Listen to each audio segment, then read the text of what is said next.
Sometimes, the smallest acts of kindness create the biggest turning points in our lives. Sometimes helping a stranger changes everything we thought we knew about our own path. Karel is a simple mechanic in the small town of Brzezova. One afternoon, he stops on a dusty road to help a young man whose expensive car has broken down. Karel fixes the problem and asks for nothing in return. 3 days later, a man in a dark suit appears at his garage. He is the father of that young man. He is also one of the wealthiest people in the country. The father makes Karel an offer that could change his entire life. Money, security, a future without struggle. But Karel must now choose between wealth and the values he has lived by his whole life. Before we return to the story, tell us where you are watching from, and if this story speaks to you, please subscribe, because tomorrow I have something extraordinary waiting for you. Sometimes the smallest acts of kindness create the biggest turning points in our lives. Sometimes helping a stranger changes everything we thought we knew about our own path. Karel is a simple mechanic in the small town of Brzezova. One afternoon, he stops on a dusty road to help a young man whose expensive car has broken down. Karel fixes the problem and asks for nothing in return. 3 days later, a man in a dark suit appears at his garage. He is the father of that young man. He is also one of the wealthiest people in the country. The father makes Karel an offer that could change his entire life. Money, security, a future without struggle. But Karel must now choose between wealth and the values he has lived by his whole life. Before we return to the story, tell us where you are watching from, and if this story speaks to you, please subscribe, because tomorrow I have something extraordinary waiting for you. The morning sun had barely cleared the horizon when Karel Novak pushed open the heavy wooden doors of his garage. The hinges creaked, a familiar sound that had marked the beginning of his work days for 27 years. The scent of motor oil and old metal filled his lungs, a smell he had grown to love more than fresh bread or spring flowers. This was his kingdom, modest as it was. 3 repair bays, walls covered with tools that had been his father's and his grandfather's before that. A small office with a desk buried under invoices and parts catalogues. The concrete floor was stained with decades of grease and hydraulic fluid, a map of every car that had ever rolled through these doors. Karel was 53 years old, though most people said he looked older. His hands were permanently darkened with engine grime that no amount of scrubbing could fully remove. His face was lined with deep creases, the kind earned from squinting under cars in poor light and worrying about bills on sleepless nights. His hair had gone grey early, salt and pepper by 30, pure silver by 45. But his eyes were kind, the sort of eyes that put people at ease, that made them trust him with their vehicles and sometimes their troubles. He had inherited this garage from his father, Ofer, who had inherited it from his father, Václav. 3 generations of Novak men had turned wrenches in this building. The sign outside, hand-painted and faded, read Novak Auto Repair in simple letters. No fancy logo, no corporate branding, just a name that had meant something in this town for 70 years. Karel walked to the small coffee maker in the corner of his office, an old machine that sputtered and hissed but still produced a decent cup. While it brewed, he looked out the window at the main street of Brzezova. The town had maybe 3,000 people, perhaps fewer now that the young ones kept leaving for the cities. The grocery store across the street was opening, old Pani Malkova sweeping the sidewalk as she did every morning. The bakery 2 doors down already had a line of customers waiting for fresh rolls. This was a place where people knew each other, where a handshake still meant something, where your word was your bond. Karol's wife, Marie, had left for work an hour earlier. She was a nurse at the town's small clinic, had been for 30 years. They had raised 2 children in the little house behind the garage, a home that Josef had built with his own hands in 1958. Their daughter, Anna, was a teacher in Prague now. Married with 2 children, Karol saw maybe 3 times a year.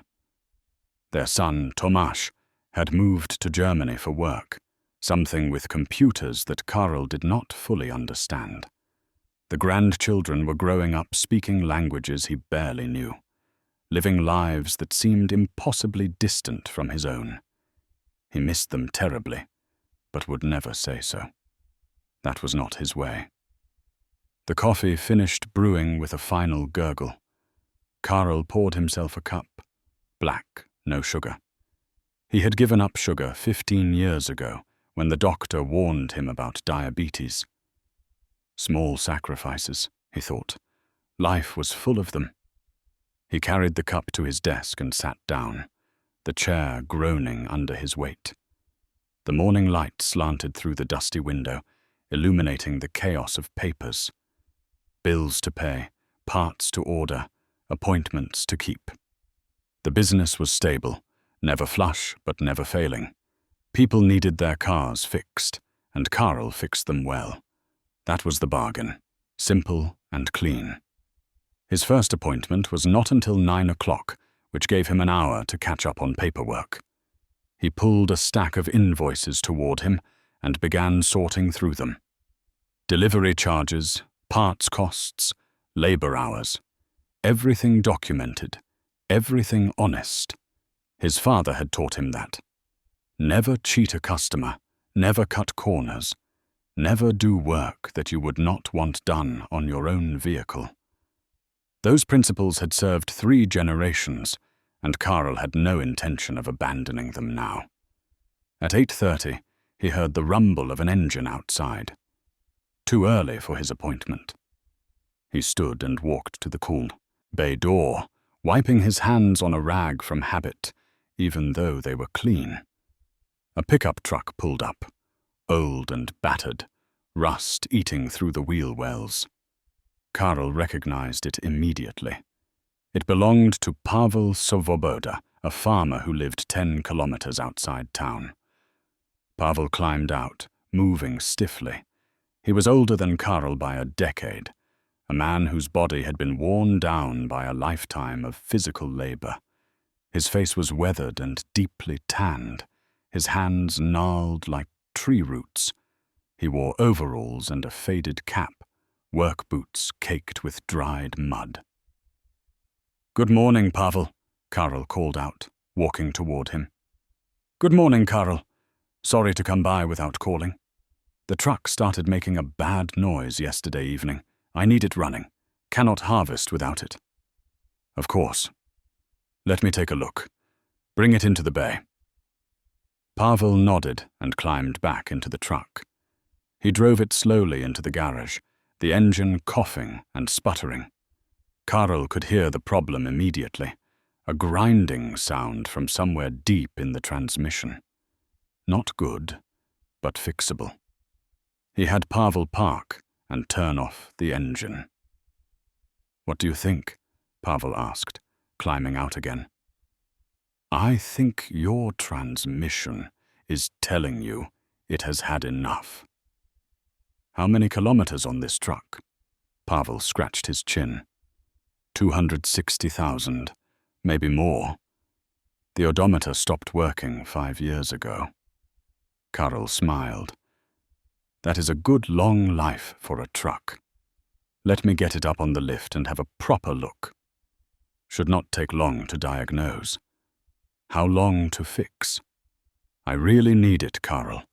Harvest does not wait." "I understand. Give me an hour to see what we are dealing with. If it is what I think, I can have parts here by tomorrow. Fix it the day after." Pavel's face tightened. "That long?" Karol placed a hand on the older man's shoulder. I will do my best to make it faster. You know I will. Pavel nodded slowly. I know you will. You are a good man, Karl. Your father was a good man, too. I trust you. That means something, Karl said quietly. It means everything. Pavel left his truck and walked back toward town. He would catch a ride home with someone, probably stop by the cafe first for coffee and to complain about machinery breaking down at the worst possible times. That was the way of things. Farmers always needed their equipment at harvest. Machines always seemed to know the worst moment to fail. Karl spent the next hour under Pavel's truck. The transmission was worse than he had hoped, but not as bad as it could have been. He could rebuild it, but it would take time and parts. He made notes, checked his parts catalogs, called his supplier in the city. They could have what he needed by tomorrow afternoon if he paid for rush delivery. It would cost extra, but he would absorb that cost. Pavel was not a wealthy man. Farming barely paid anymore. Karl would charge for parts and reasonable labor, nothing more. By 9:30, he was back at his desk, writing up the estimate when he heard another vehicle pull up outside. This time, it was his 9 o'clock appointment. Pani Dvořáková, with her little sedan that needed an oil change and new brake pads. She was a widow, 70s, always worried she was being cheated by mechanics. Karl always showed her the old parts, explained everything in simple terms, never charged her more than the work required. She trusted him now, but it had taken years to earn that trust. Good morning, Pani Dvořáková, he called out, walking to meet her. Good morning, Karl. I hope I am not late. Right on time. Let us get your car taken care of. The morning continued in this rhythm, one car after another. Familiar faces, familiar problems. Karl worked steadily, methodically.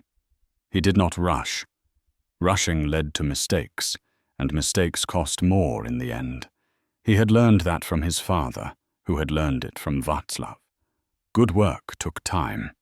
Good work was worth the wait. Around noon, Marie stopped by with lunch. She did this most days, a sandwich and fruit, sometimes soup in the winter.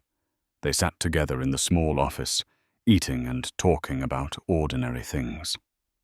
How was your morning? She asked. Busy enough. Pavel's truck needs transmission work. He will not be happy about the timing. He never is. But he will understand. You will take care of him. I always do.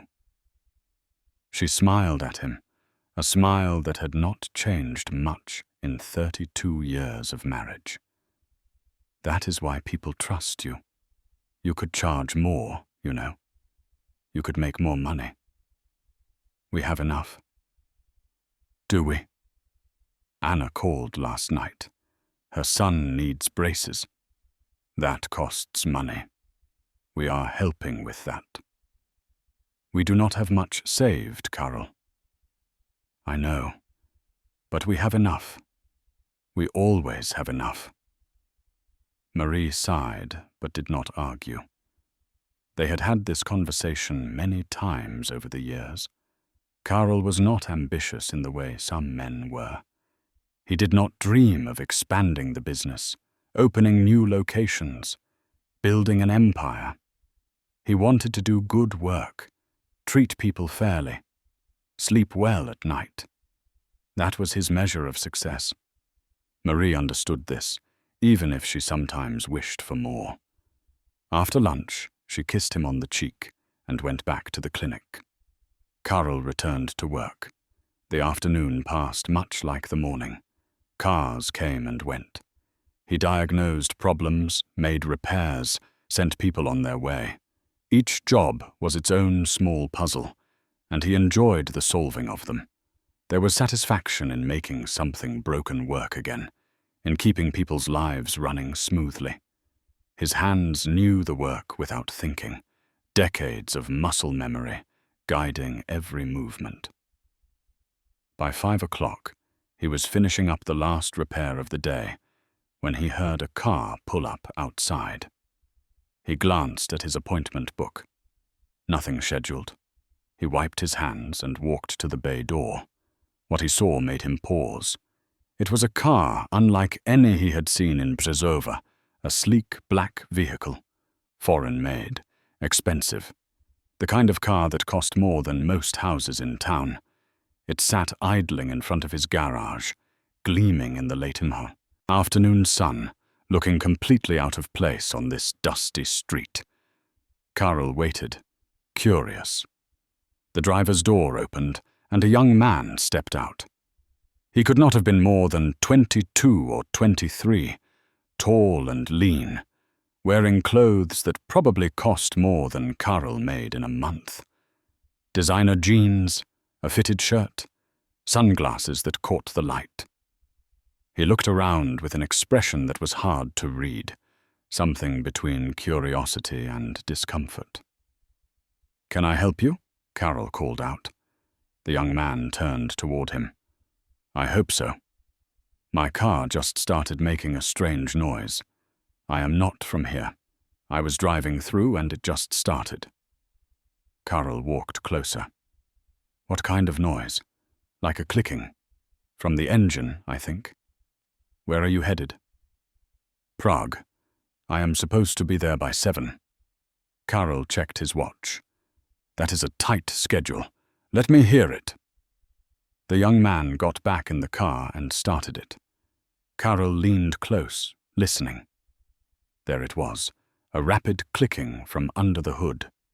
He knew that sound. Drive belt. Probably the serpentine. Not a difficult fix, but the car would need the right part. "Pop the hood," he said. The young man reached down and pulled the release. Karel lifted the hood and looked inside. The engine bay was immaculate, everything clean and precisely arranged. He located the problem quickly. The belt was frayed, strands coming loose. It would fail completely soon, probably within 50 kilometers. If that happened on the highway, the car would overheat and stall. "You have a serpentine belt that is about to break," Karel said. "If it goes, your car stops. You will not make Prague by 7. Can you fix it?" "I can, but I do not have the right belt for this car in stock. I would need to order it. That takes a day, maybe 2. The young man's face fell. "I cannot wait that day or 2. I have to be in Prague tonight. My father is expecting me." Karel thought for a moment. "Let me make a call. I might be able to get the part from the city today, if I am lucky. Wait here." He went to his office and called his supplier again. They had the belt. They could have a driver bring it out within 2 hours for an extra delivery fee. It would cost more than the part was worth, but it would get the young man back on the road.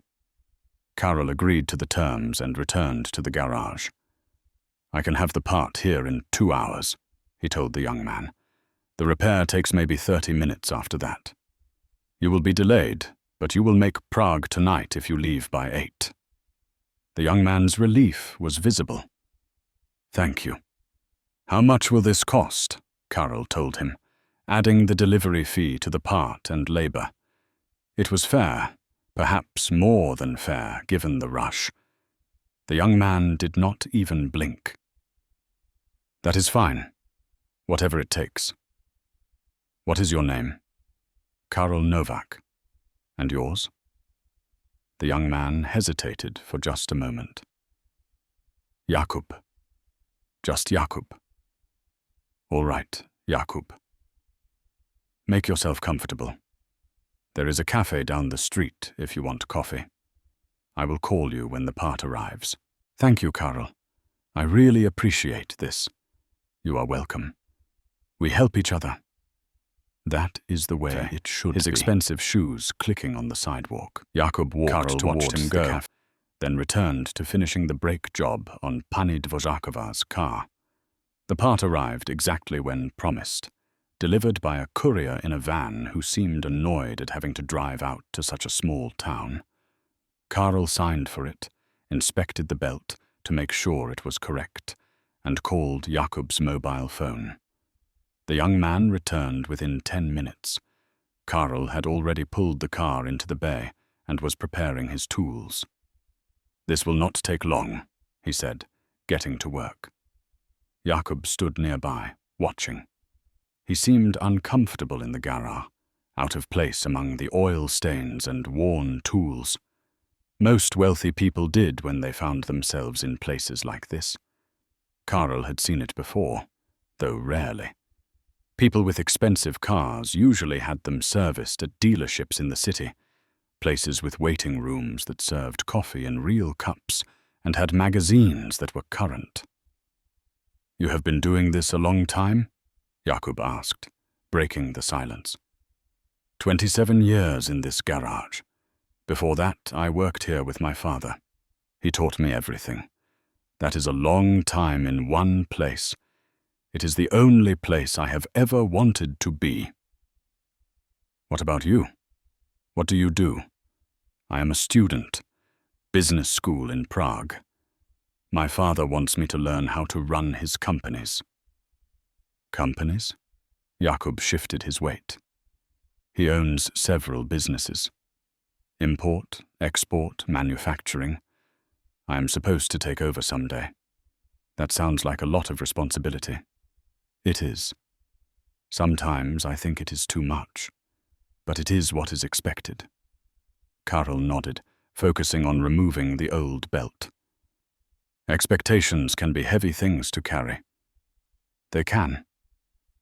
"Do you have children?" "2. Grown now. They have their own lives. Do they want to take over your garage?" Karl smiled. "No. They wanted different things. I am happy they found their own paths. That must be nice, to have that freedom.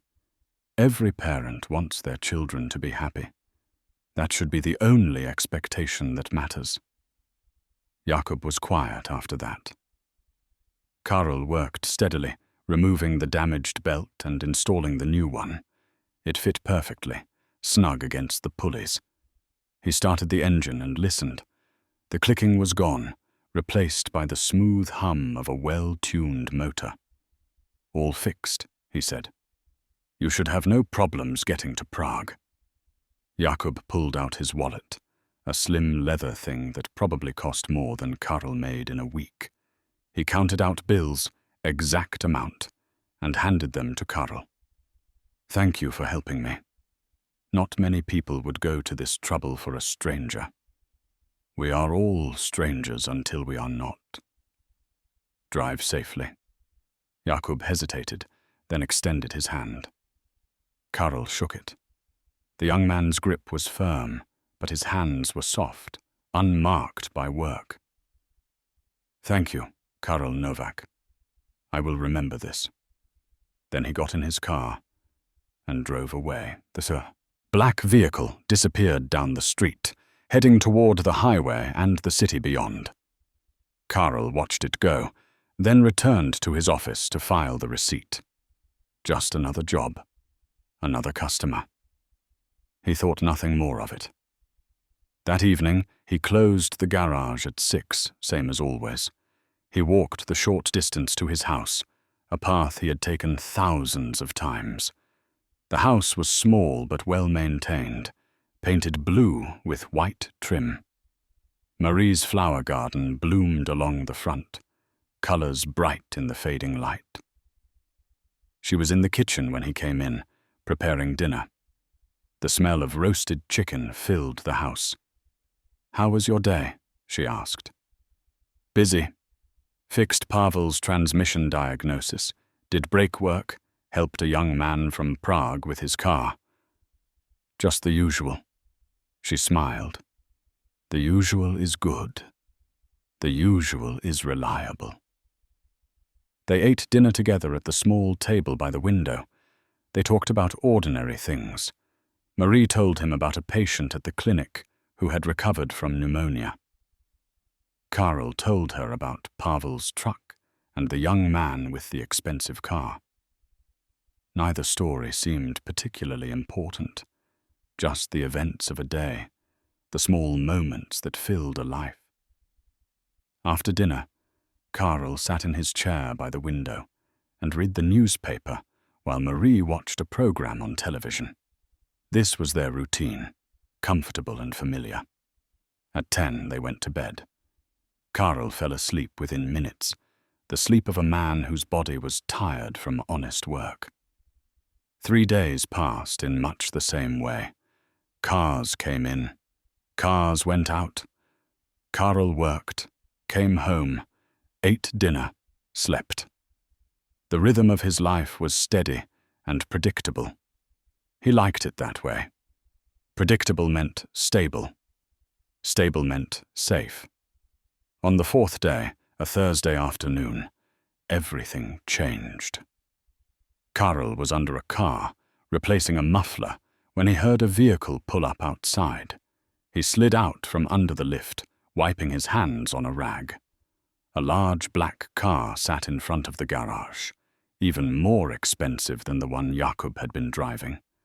The windows were tinted dark. The engine was so quiet, he had barely heard it arrive. The driver's door opened, and a man stepped out. He was perhaps 60 years old, tall and broad-shouldered, wearing a suit that looked like it had been made specifically for him. His hair was silver-grey, cut short and precise. His face was strong, lined with the kind of creases that came from making difficult decisions. He moved with confidence, the bearing of someone accustomed to being obeyed. Karl set down his tools and walked toward him. "Good afternoon. Can I help you?" The man looked at him with dark, evaluating eyes. "Are you Karl Novak?" "I am." "And you are?" "My name is Viktor Mali. I believe you helped my son a few days ago. His car broke down." Karl remembered immediately. The young man with the expensive car. "Jakob was your son?" "He is. He told me what you did for him. How you went out of your way to get the part he needed. How you made sure he could continue his journey. Wanted to thank you personally. That is kind of you, but it was not necessary. I was just doing my job." Viktor smiled slightly. Many people would have told him to wait, to come back tomorrow, to find someone else. You did not. You helped a stranger without hesitation. That says something about your character. Karl felt slightly uncomfortable with the praise. Anyone would have done the same. I do not think that is true. But I am not here only to thank you. I am here to make you an offer. An offer? Yes, may we speak somewhere private? Karl hesitated, then gestured toward his office. We can talk in there. They walked into the small office. Viktor looked around at the cluttered desk, the old furniture, the faded calendar on the wall. His expression did not change, but Karl felt suddenly aware of how modest everything was. Please, sit down, Karl said, gesturing to the chair across from his desk. Viktor sat, his posture perfect. Karl sat behind his desk, feeling oddly like he was the one being interviewed. Mr. Novak, Viktor began, I am a businessman. I own companies in manufacturing, logistics, import, and export. I employ over 2,000 people. I have been successful by most measures. But success requires more than just business sense. It requires understanding people, recognizing quality and integrity when you see it. I am not sure I understand what this has to do with me. I am looking for someone to manage a new venture I am starting. A chain of automotive service centers, high-end facilities in major cities. Professional, reliable, honest. I need someone who understands cars, who understands service, who understands what it means to treat customers with respect. Someone like you. Carol stared at him. You want me to manage your business? I want you to run it. Full authority, competitive salary, benefits, housing in Prague, company car, everything you need. You would oversee the development of the facilities, hire and train staff, establish standards, build something significant. I appreciate the offer, but I have my garage here. I have customers who depend on me. I understand. But consider what I am offering.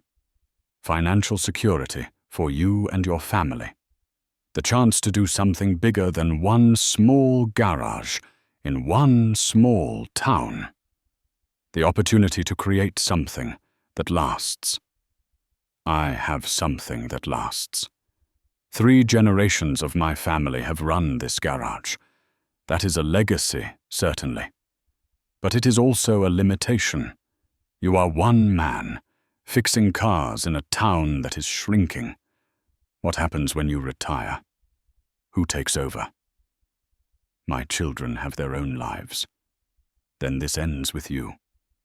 Everything your grandfather and father built, gone. Is that what you want? Carol felt something tighten in his chest. That is not fair. Fair or not, it is true. I am offering you a chance to build something bigger, something that could support your family for generations. Real financial security. Money for your grandchildren's education, for your retirement, for Marie's future if something happens to you. You know my wife's name?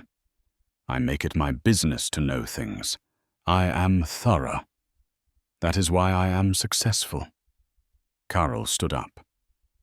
I think you should leave. Victor remained seated. I understand this is sudden. I am not asking for an answer now. Think about it. Talk to your wife. I will come back in 3 days for your decision.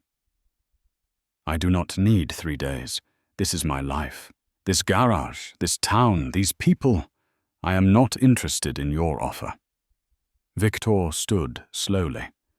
You are a proud man. I respect that. But pride does not pay bills.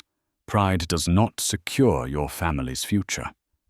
3 days, Mr. Novak. Consider carefully what you might be refusing. He placed a business card on the desk and walked out. Carol heard the car start and drive away. He stood in his office, heart pounding, anger and confusion swirling inside him. Who did this man think he was, coming here, making assumptions about Carol's life, about what mattered? He picked up the business card. Heavy stock, embossed lettering. Victor Mali, it read, followed by titles and contact information. On the back, handwritten in neat script, was a number. 7 figures. More money than Carol had ever imagined having. He dropped the card on the desk, as if it had burned him. That evening, he said nothing to Marie about Victor's visit. He could not find the words. How do you tell your wife that a stranger offered to change everything, to pull you away from the only life you have ever known? How do you explain that the offer made you angry because part of you, some small, traitorous part, wondered what if? He lay awake that night, staring at the ceiling while Marie slept beside him. The house creaked and settled around them, familiar sounds that usually comforted him. Tonight they felt different. Tonight they felt like the sounds of something too small, too old, too fragile. He thought about his father, about the day Joseph had handed him the keys to the garage. You are the keeper of this now, his father had said. Take care of it. Take care of the people who need us. Karel had promised he would. He had kept that promise for 27 years. But Joseph had also said something else, something Karel had almost forgotten. If the world changes, and you need to change with it, do not be afraid. Being stubborn is not the same as being strong. The world was changing. Brzezova was shrinking. Young people were leaving. How many more years could the garage survive? 10? 20? And then what? Karel closed his eyes, but sleep would not come. 3 days, Victor had said. 3 days to decide between everything he knew and everything he feared. The next morning, Karel woke before dawn. He had slept poorly, his mind cycling through the same arguments over and over. Stay or go, security or principle, the familiar or the unknown. He dressed quietly, trying not to wake Marie, and walked to the garage in the pre-dawn darkness. The streets were empty, the town still sleeping. He unlocked the doors and turned on the lights. The fluorescent tubes flickered to life, casting harsh, white light across the bays. Everything looked exactly as it always had. The same tools on the same walls, the same oil stains on the same floor, the same desk buried under the same kinds of papers. This was his place, his father's place, his grandfather's place. How could he even consider leaving it? He made coffee and sat at his desk, Victor's business card still lying where he had dropped it. He picked it up and studied it again in the morning light. The number on the back seemed impossible. That much money could change everything. Anna's children could go to any school they wanted. Tomasz could stop worrying about his job in Germany, maybe even come home. Marie could retire from the clinic, rest after 30 years of caring for others. They could travel, see things they had only read about. They could have ease, comfort, security. But at what cost? Karel had never wanted to be wealthy. He had wanted to be useful. He had wanted to do work that mattered, to be someone people could count on. The garage gave him that. Every car he fixed, every customer he helped, every fair price he charged, it all added up to something. A reputation, a legacy, respect. Would he have that in Prague, managing facilities for a man like Victor Mali? Would he even be fixing cars anymore, or would he just be pushing papers, managing budgets, dealing with corporate problems? The door opened, and Karel looked up. Pavel Svoboda walked in, early as always. Farmers kept hours that made mechanics look lazy. "Good morning," Karel called out. "Good morning, I came to check on my truck. Do you have news?" "I do. The parts arrived yesterday afternoon. I can start the work today, have it done by tomorrow evening." Pavel's weathered face relaxed. "That is good. That is very good. The harvest cannot wait much longer. I understand. I will make this my priority." Pavel nodded, then studied Karel's face. "You look tired. Everything all right?" "Just did not sleep well. Too much on my mind. Anything I can help with?" Karel almost laughed. "Not unless you know how to make difficult decisions easier." Pavel pulled up a chair and sat down without being invited.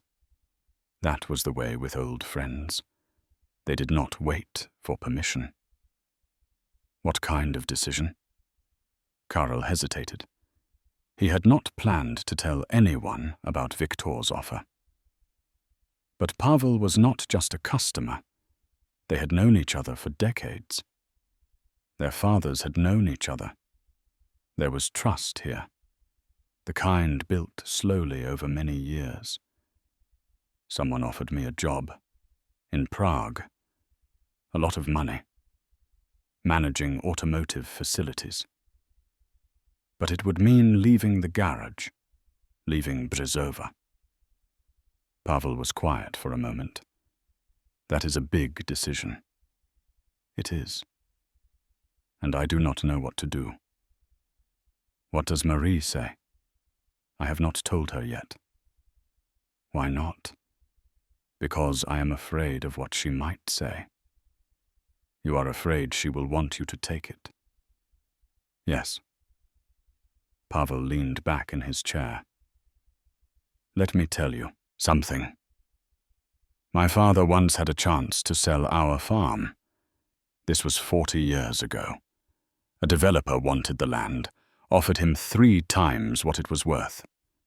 He could have retired, moved to town, lived comfortably. He turned it down. Why? Because he said the land was not just his. It belonged to our family, to the generations who had worked it. He could not sell their legacy for money. Do you think he made the right choice? Pavel smiled sadly. I think he made the choice he could live with. That is all any of us can do. But sometimes I wonder. He worked that farm until he died. 73 years old, still plowing fields. Maybe he could have had easier years. Maybe my mother could have had an easier life. Maybe I could have had more opportunities. We cannot know what would have been, only what is. That is not very helpful. No. But it is honest. The truth is, Karol, no one can make this decision for you. You have to ask yourself what matters most. The past or the future. The known or the possible. What you have built or what you might build. And then you have to live with whatever you choose. Karol rubbed his face. I keep thinking about my father. What he would want me to do. What would he want? I do not know. He loved this garage. He gave his whole life to it. But he also told me not to be afraid of change. Those sound like 2 different messages. They are. That is why it is so hard. Pavel stood up. I need to get back. But think about this. Your father loved the garage, yes. But more than that, he loved you. He wanted you to have a good life. Maybe he would want you to take this opportunity. Or maybe he would want you to stay and honor what he built. Either way, I think he would trust you to make the right choice for yourself and your family. After Pavel left, Karol sat alone in the quiet garage. The sun was rising now, light streaming through the windows. He could hear the town waking up around him. Cars passing on the street.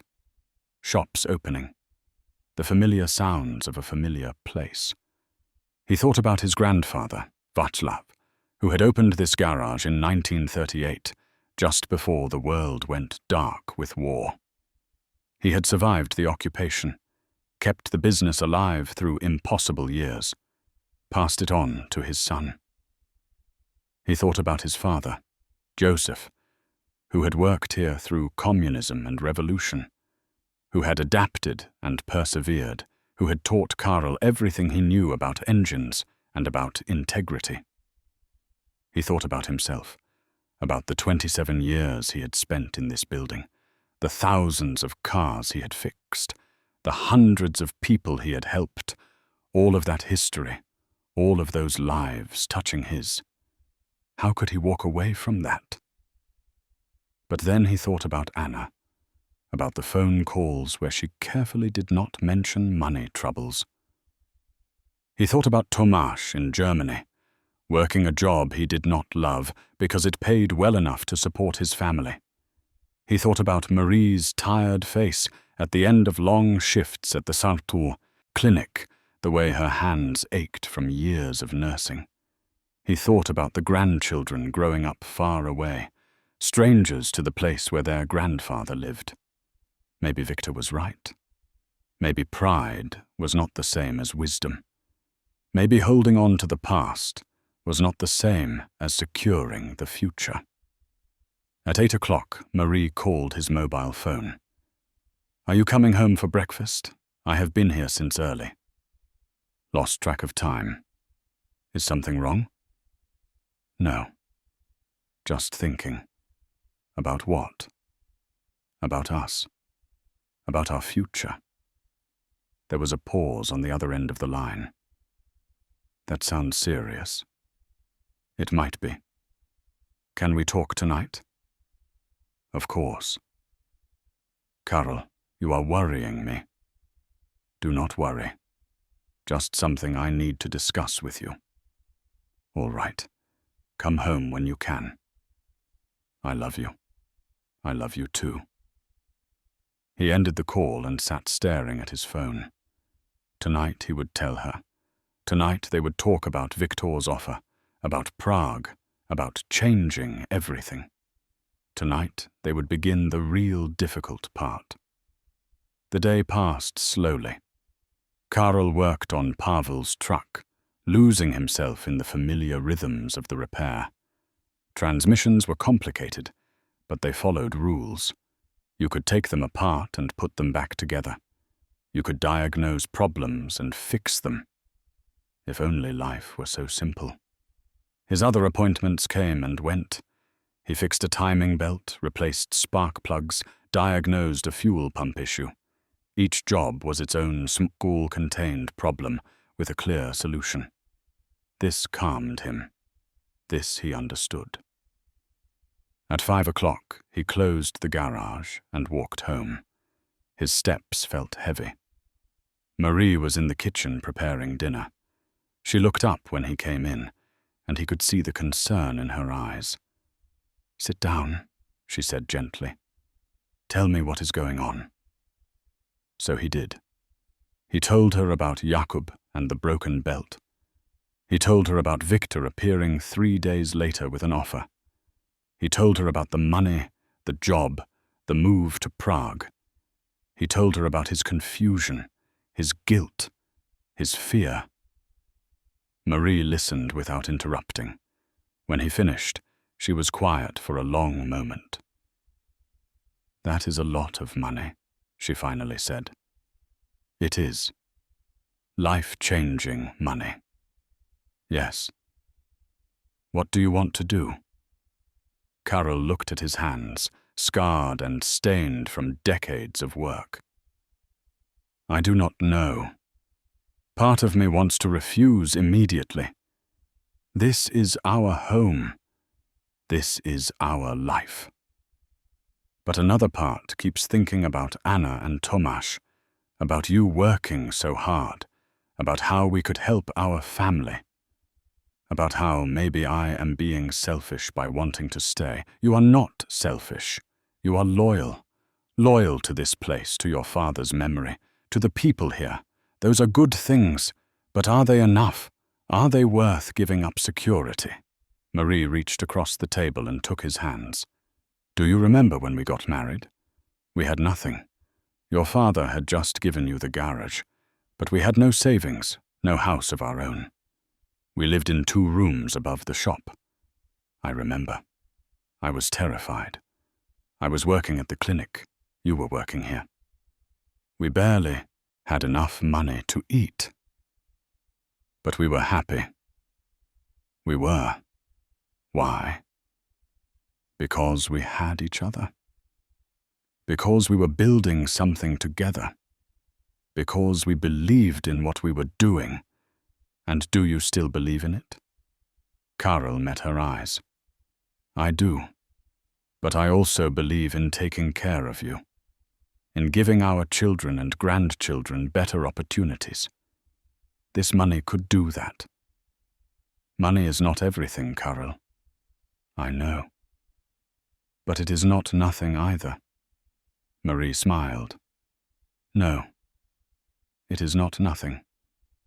So what do we do? I do not know.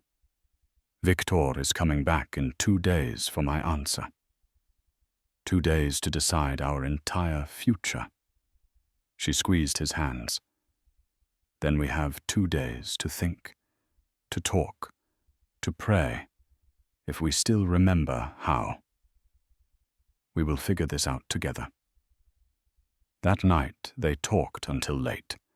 They went through every argument, every consideration, the practical and the emotional, the logical and the sentimental. They did not reach a decision, but they reached an understanding. Whatever choice they made, they would make together. That would have to be enough.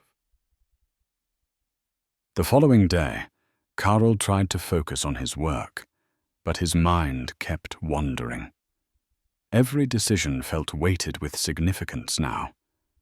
Should he order new parts for inventory, or would that be wasteful if he was leaving? Should he schedule appointments 2 weeks out, or would he be breaking promises he could not keep? The uncertainty made everything harder. Around mid-morning, Pani Malkova from the grocery store brought her car in for an inspection. It was an old sedan, probably 20 years past its prime, but she kept it running through sheer determination and Karl's patient maintenance. "Good morning, Karl," she said cheerfully as she climbed out. "The car is making a rattling sound. I hope it is nothing serious." "Let me take a look," he said, accepting her keys. She settled into the chair in his office while he pulled her car into the bay. The inspection took 15 minutes. The problem was minor, just a loose heat shield that needed tightening. But while he was under the car, he noticed something more concerning. The frame was rusting badly, especially near the rear suspension mounts. It was not dangerous yet, but it would be within a year or 2. He finished tightening the heat shield and returned to his office. "The rattling is fixed," he told her. "Just a loose part. No charge." "Oh, Karl, you are too kind. But I noticed something else. The frame is rusting. It is not urgent, but in another year or so, the car will not be safe to drive." Her face fell. How much would it cost to fix? More than the car is worth, honestly. You would be better off saving for a different vehicle. I cannot afford a different vehicle. My pension barely covers rent and food. I understand.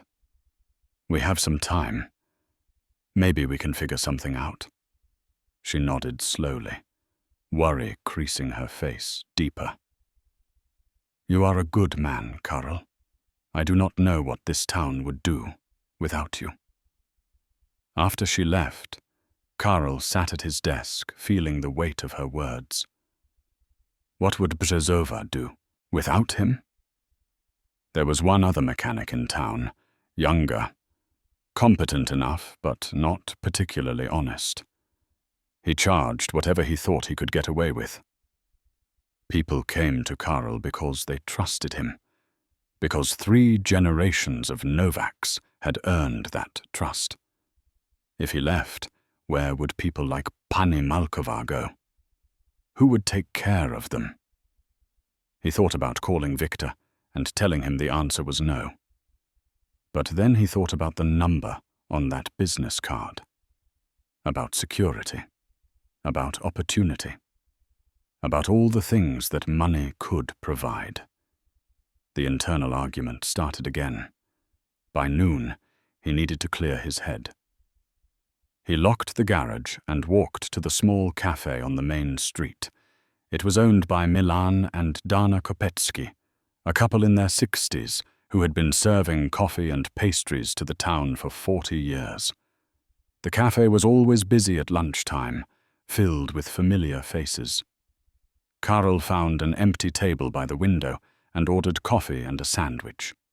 Milan brought it over himself, settling into the chair across from him without asking. "You look troubled, my friend," Milan said. "Just thinking too much." "About what?" "About change. About the future." Milan nodded knowingly. "I think about that too. Dana and I are getting older. Our children have no interest in running this place. Someday soon, we will have to close it or sell it. That would be sad. This cafe has been here as long as I can remember. Everything ends eventually. The question is how it ends, with dignity or with regret. Which do you choose? I am trying to figure that out. Milan leaned back. Let me tell you what I learned. We opened this cafe in 1983. Times were different then. The old regime was still in power. We had nothing, but we had a dream. We worked every day, built this place from nothing, raised our children upstairs in 3 small rooms. It was hard, but it was ours. And now? Now our children are doctors and engineers in Germany and Austria. They have good lives, comfortable lives, better than we ever had. We are proud of them. But sometimes Dana cries because she misses them. Sometimes I wonder if we sacrifice too much for a cafe that will disappear when we are gone. Do you regret it? The choices you made? Milan was quiet for a moment.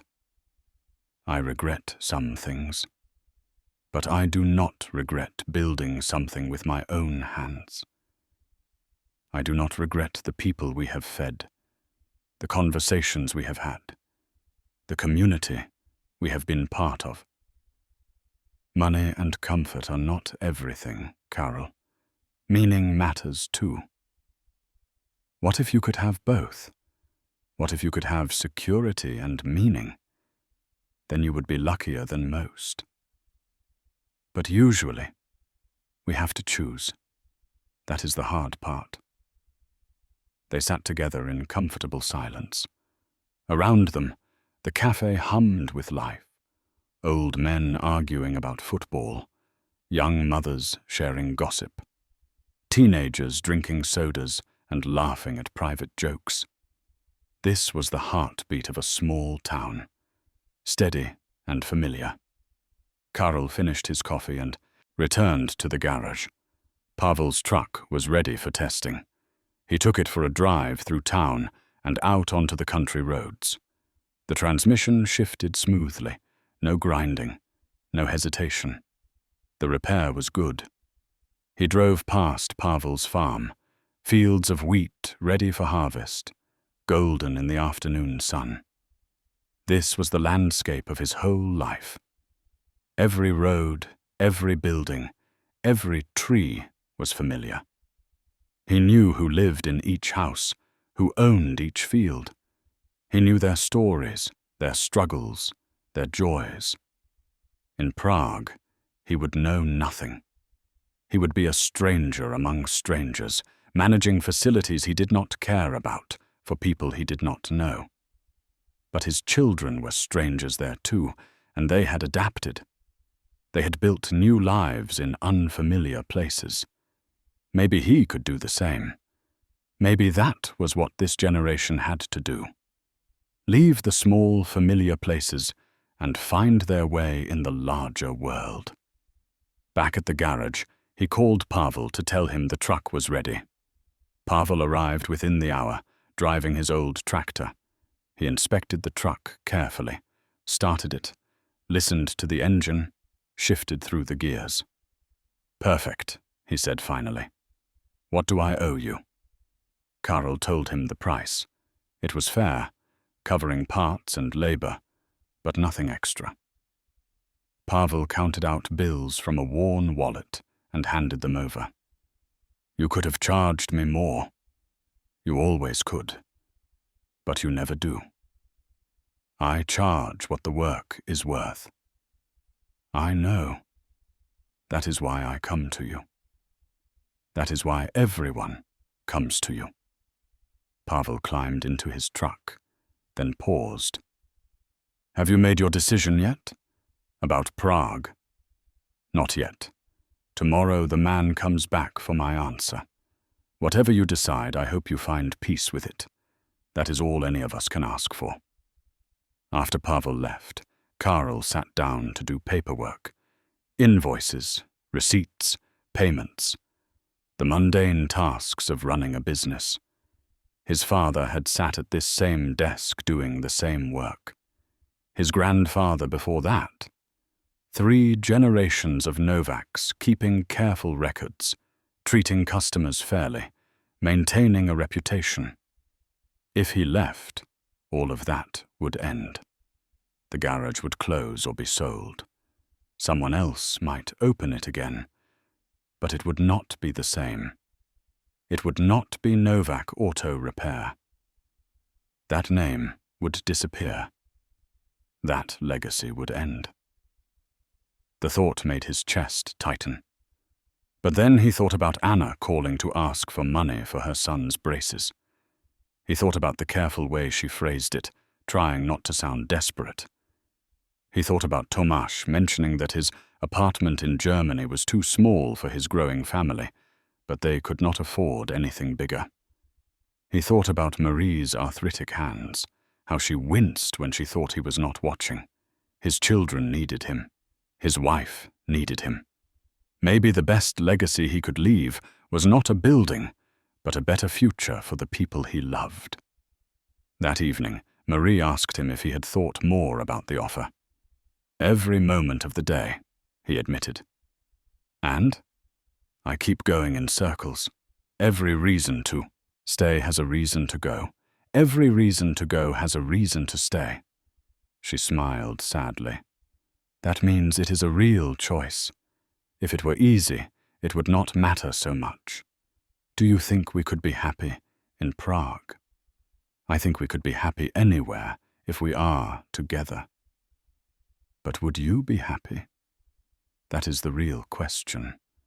I do not know. I have never lived anywhere but here. Never wanted to live anywhere else. Maybe that is a problem.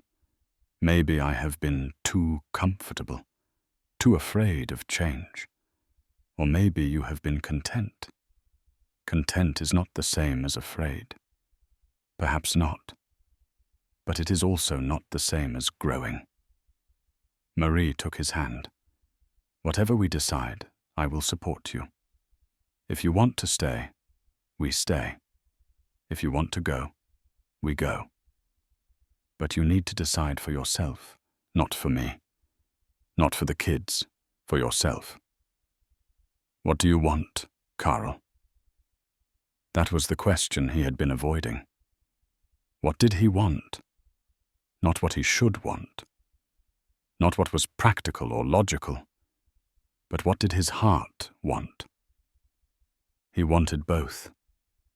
He wanted to stay in this town where he knew every person and every street, and he wanted to give his family security.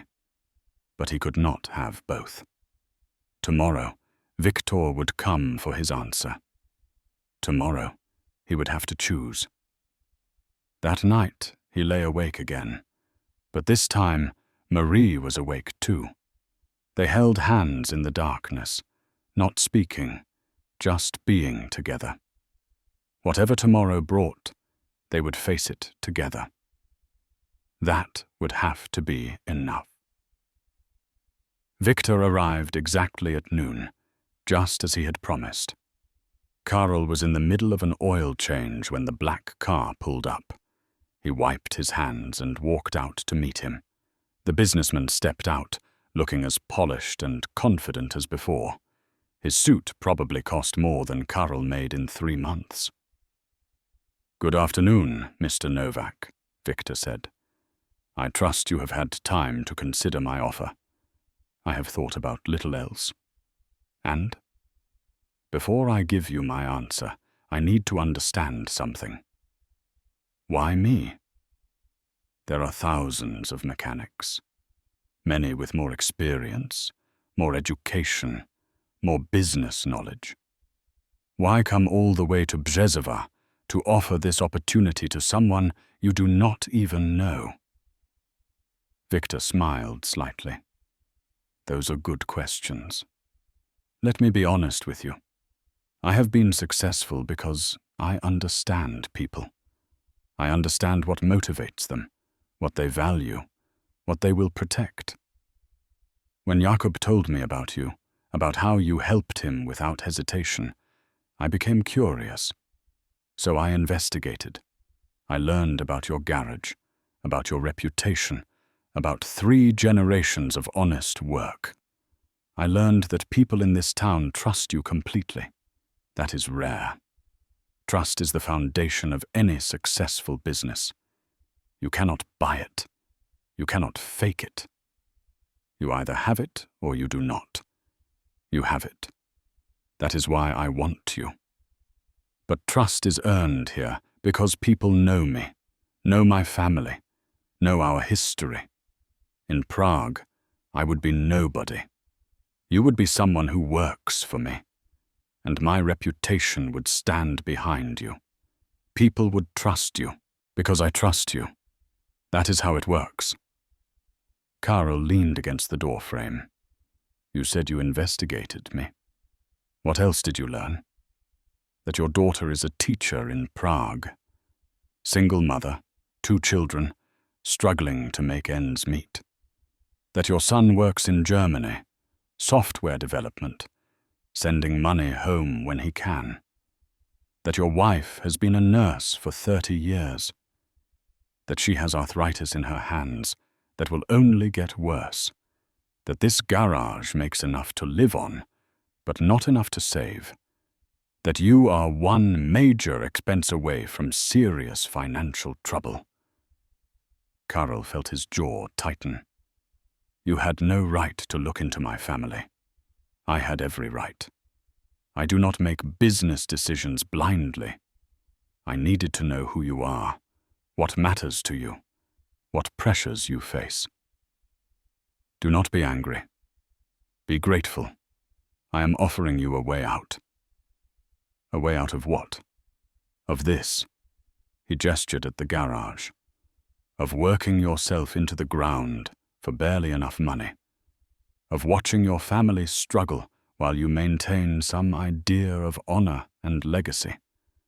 I am offering you real security, the kind that lets you sleep at night, that lets your wife retire, that lets you help your children and grandchildren. You make it sound so simple. It is simple. You just have to be willing to let go of the past. Karel looked at the garage behind him, the building his grandfather had built, the business his father had maintained through war and revolution and economic collapse, the reputation 3 generations had earned. All of it would disappear if he left. No one would care about Novak Auto Repair once there were no more Novaks. But Victor was right about his family. Anna was struggling. Tomáš was far from home. Marie was tired. The money could change all of that. It could give them ease and comfort. It could let him be the provider he had always wanted to be. I need to know something, Karel said. If I take this job, would I still fix cars? Would I still work with my hands? Victor shook his head. You would manage. Hire people, train them, oversee operations, ensure quality. You would set standards, not turn wrenches. That is not what I do. That is what you do now. But you are capable of more. I can see that. You just have never had the opportunity to show it. What if I am not capable of more? What if I am just a mechanic who is good at fixing cars? Then you fail and we part ways.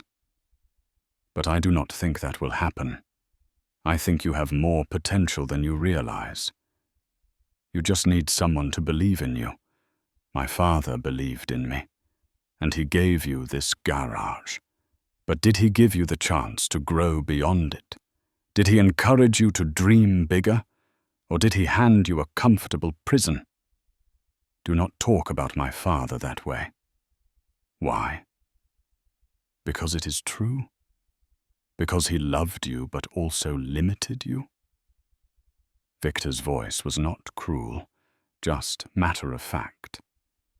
Parents do that sometimes.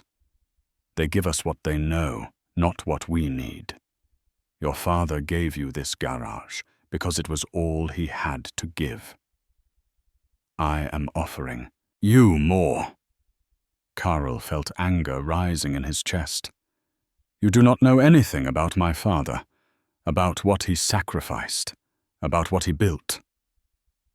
You are right. I do not know him, but I know you.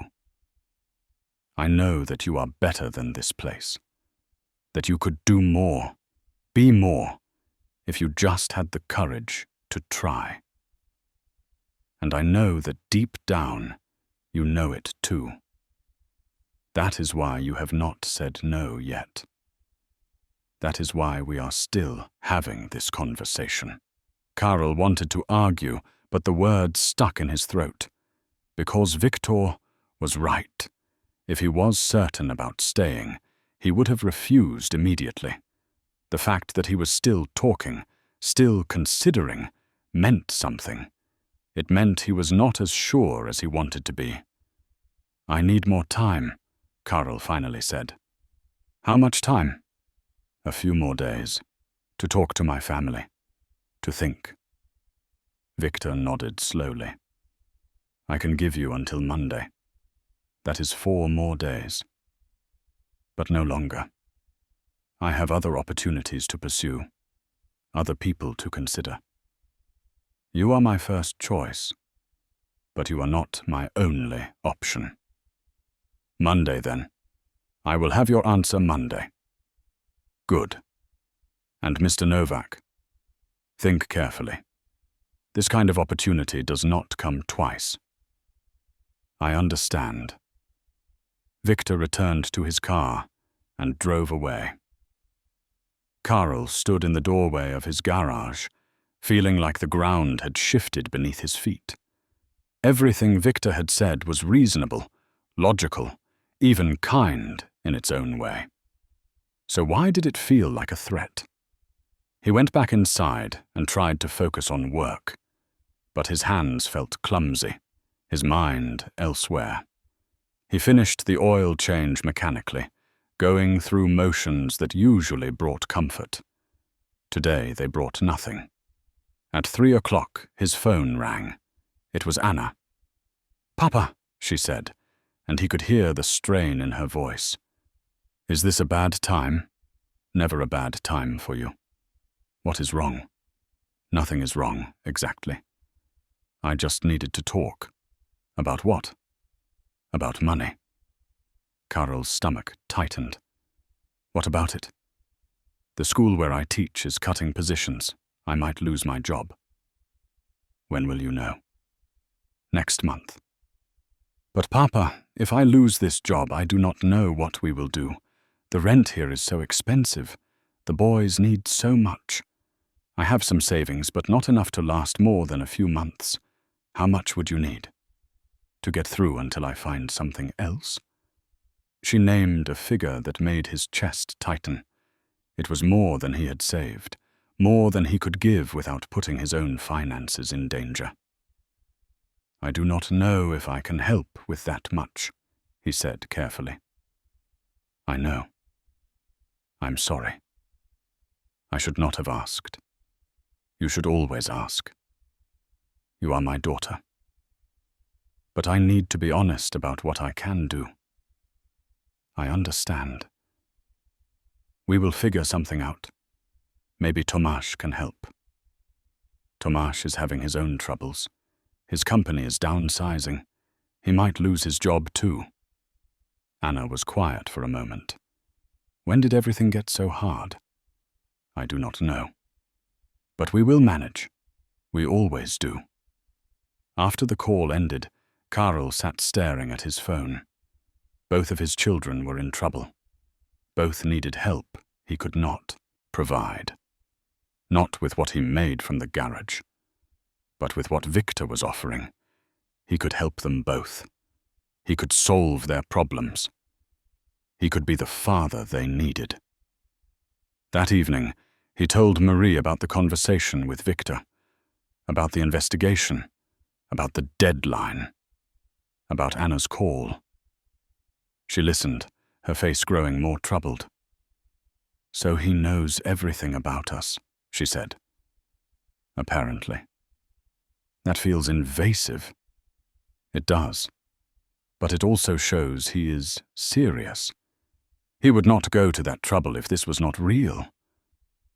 What are you thinking? I am thinking that maybe he is right.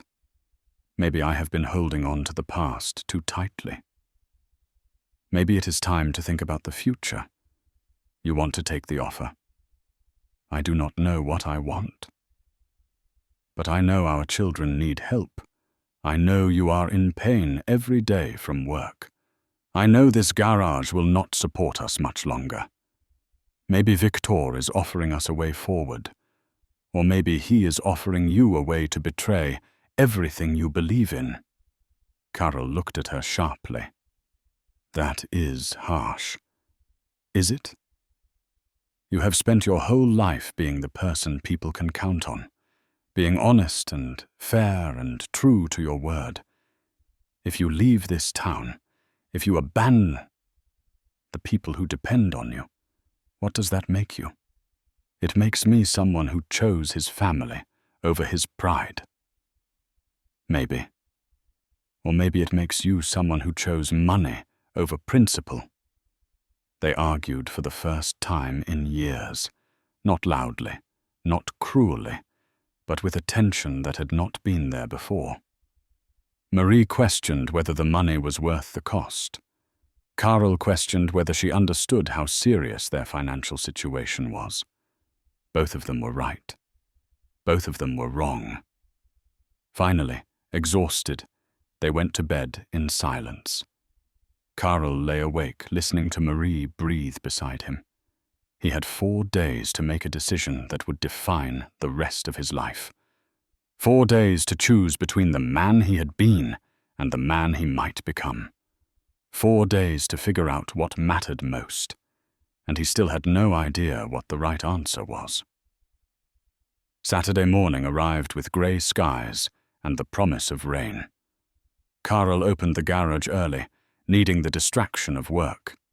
He had 3 appointments scheduled, routine maintenance that would keep his hands busy, if not his mind. The first customer was a young couple, newly married, bringing in their first car together. It was old and tired, but they looked at it with pride. Karol remembered that feeling, the sense that even a modest possession represented hope and possibility. He inspected their car carefully, finding several issues that needed attention. The brake pads were worn dangerously thin. The tires were bald. A belt was cracked. Together, the repairs would cost more than the car was probably worth. He called them into his office and explained what he had found.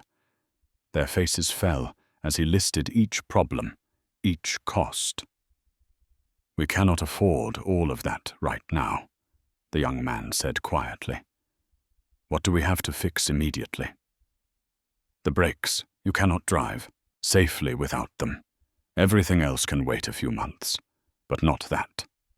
"How much just for the brakes?" Karol told them. It was as low as he could go and still cover his costs. They looked at each other with the kind of silent communication that comes from knowing someone deeply. "We can do that," the young woman finally said. "But only that. The rest will have to wait." Karol nodded. "I will take care of the brakes today. When you can afford the rest, come back." As they left to get coffee while he worked, Karol thought about Victor's words. You are one major expense away from serious financial trouble. That young couple was in the same position.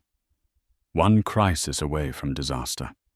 How many people in Brzoza lived that way? How many were always one broken-down car or one medical emergency away from losing everything? In Prague, with the money Victor was offering, Karol would never have to worry about that again. His family would have security. But these people, his neighbors, would still be struggling. And without him, who would help them? The thought sat heavy in his chest as he replaced their brake pads.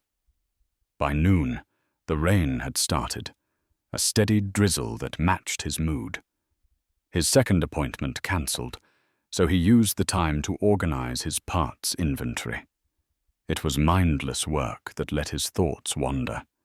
He kept circling back to the same question. What did he owe to the people of this town? And what did he owe to his own family? His phone rang.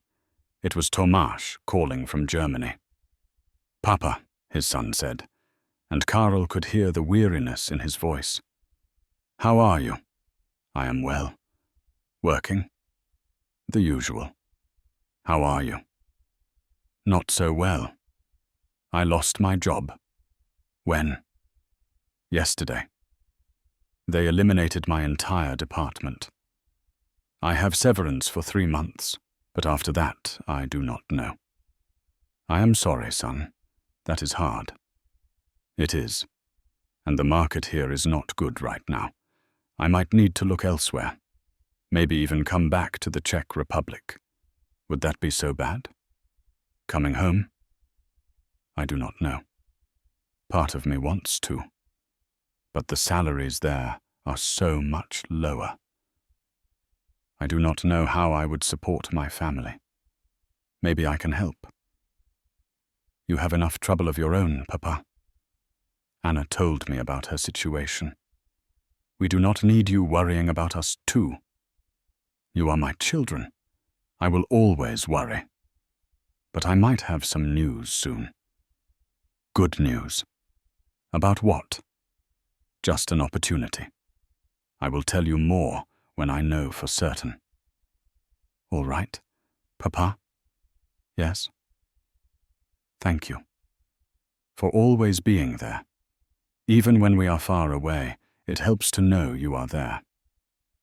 After the call ended, Karl sat in his quiet office listening to the rain on the roof.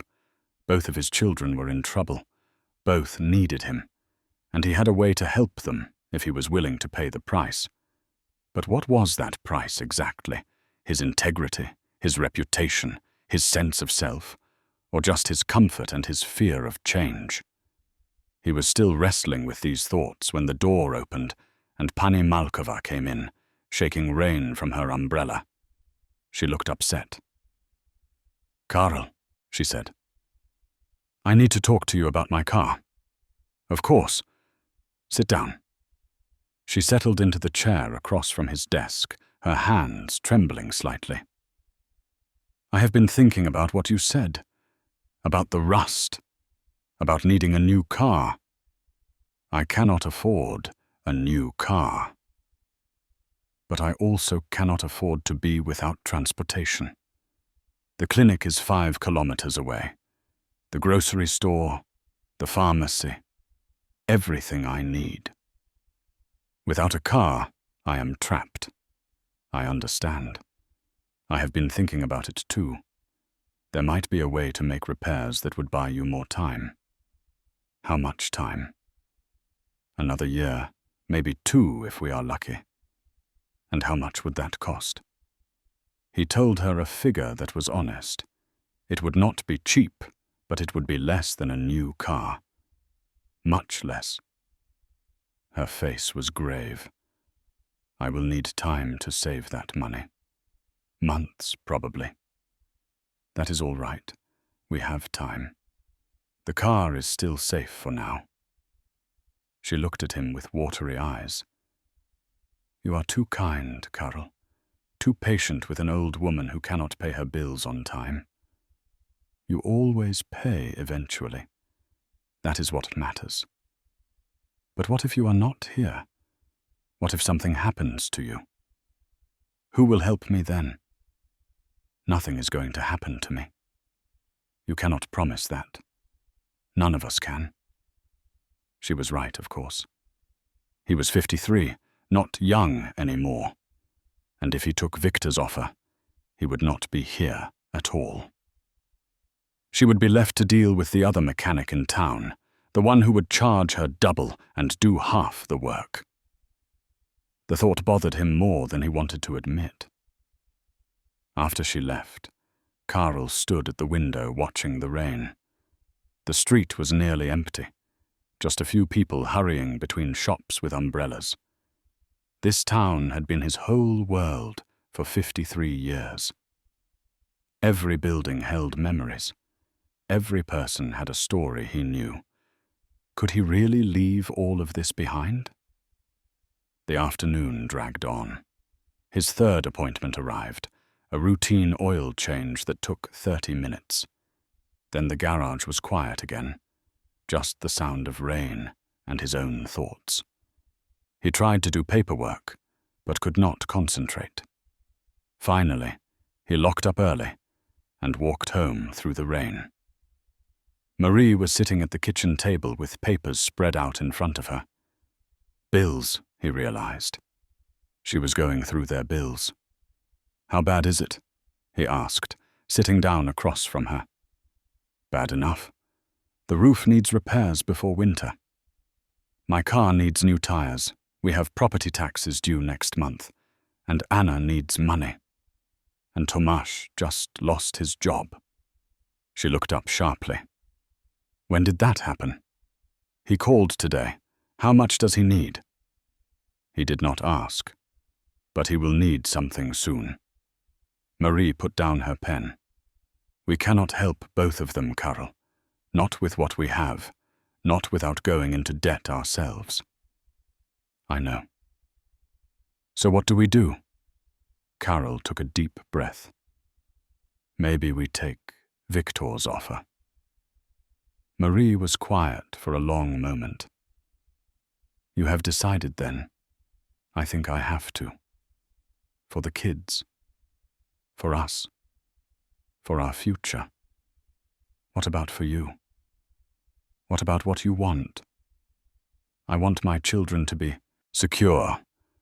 I want you to be able to retire. I want to not worry about money every month. Viktor's offer gives us all of that. And what does it take from you? My garage, my town, my identity. Marie reached across the table and took his hand. Those are not small things. I know. But maybe they are not as important as I thought. Maybe I have been holding on to them because I am afraid of what happens if I let go. Or maybe you have been holding on to them because they matter. Because they are part of who you are. He looked at their joined hands. Hers were swollen at the knuckles, the arthritis getting worse. She hid her pain well, but he saw it. He saw how hard she worked, how tired she was, how much her body hurt. He could give her rest. He could give her comfort. All he had to do was say yes to Viktor. Is that really so terrible? He asked quietly. Choosing my family over a building? It is not terrible, but it is a choice you have to live with, and I am not sure you can. Why not? Because you are not the kind of man who walks away from responsibility. You are not the kind of man who puts himself first. If you take this money and leave these people behind, it will eat at you.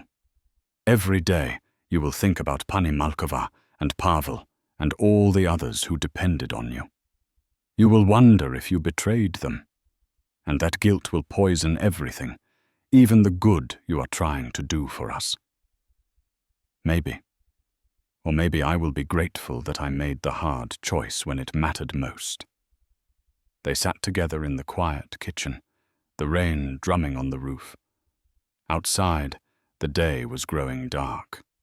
Soon it would be evening, then night, then morning again. And Monday was coming.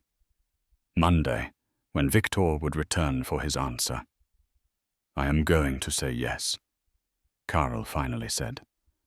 I have to. Marie squeezed his hand, but said nothing. What else was there to say? The decision was made. All that remained was living with it. That night, Karol lay awake again. But this time, it was not indecision that kept him from sleep. It was the weight of what he was about to do. In 2 days, he would tell Viktor yes. He would accept the job, the money, the new life in Prague. He would close the garage or sell it, or simply walk away. He would leave Březova and all the people who had trusted him for 27 years. He told himself it was the right choice, the necessary choice, the only choice that made sense.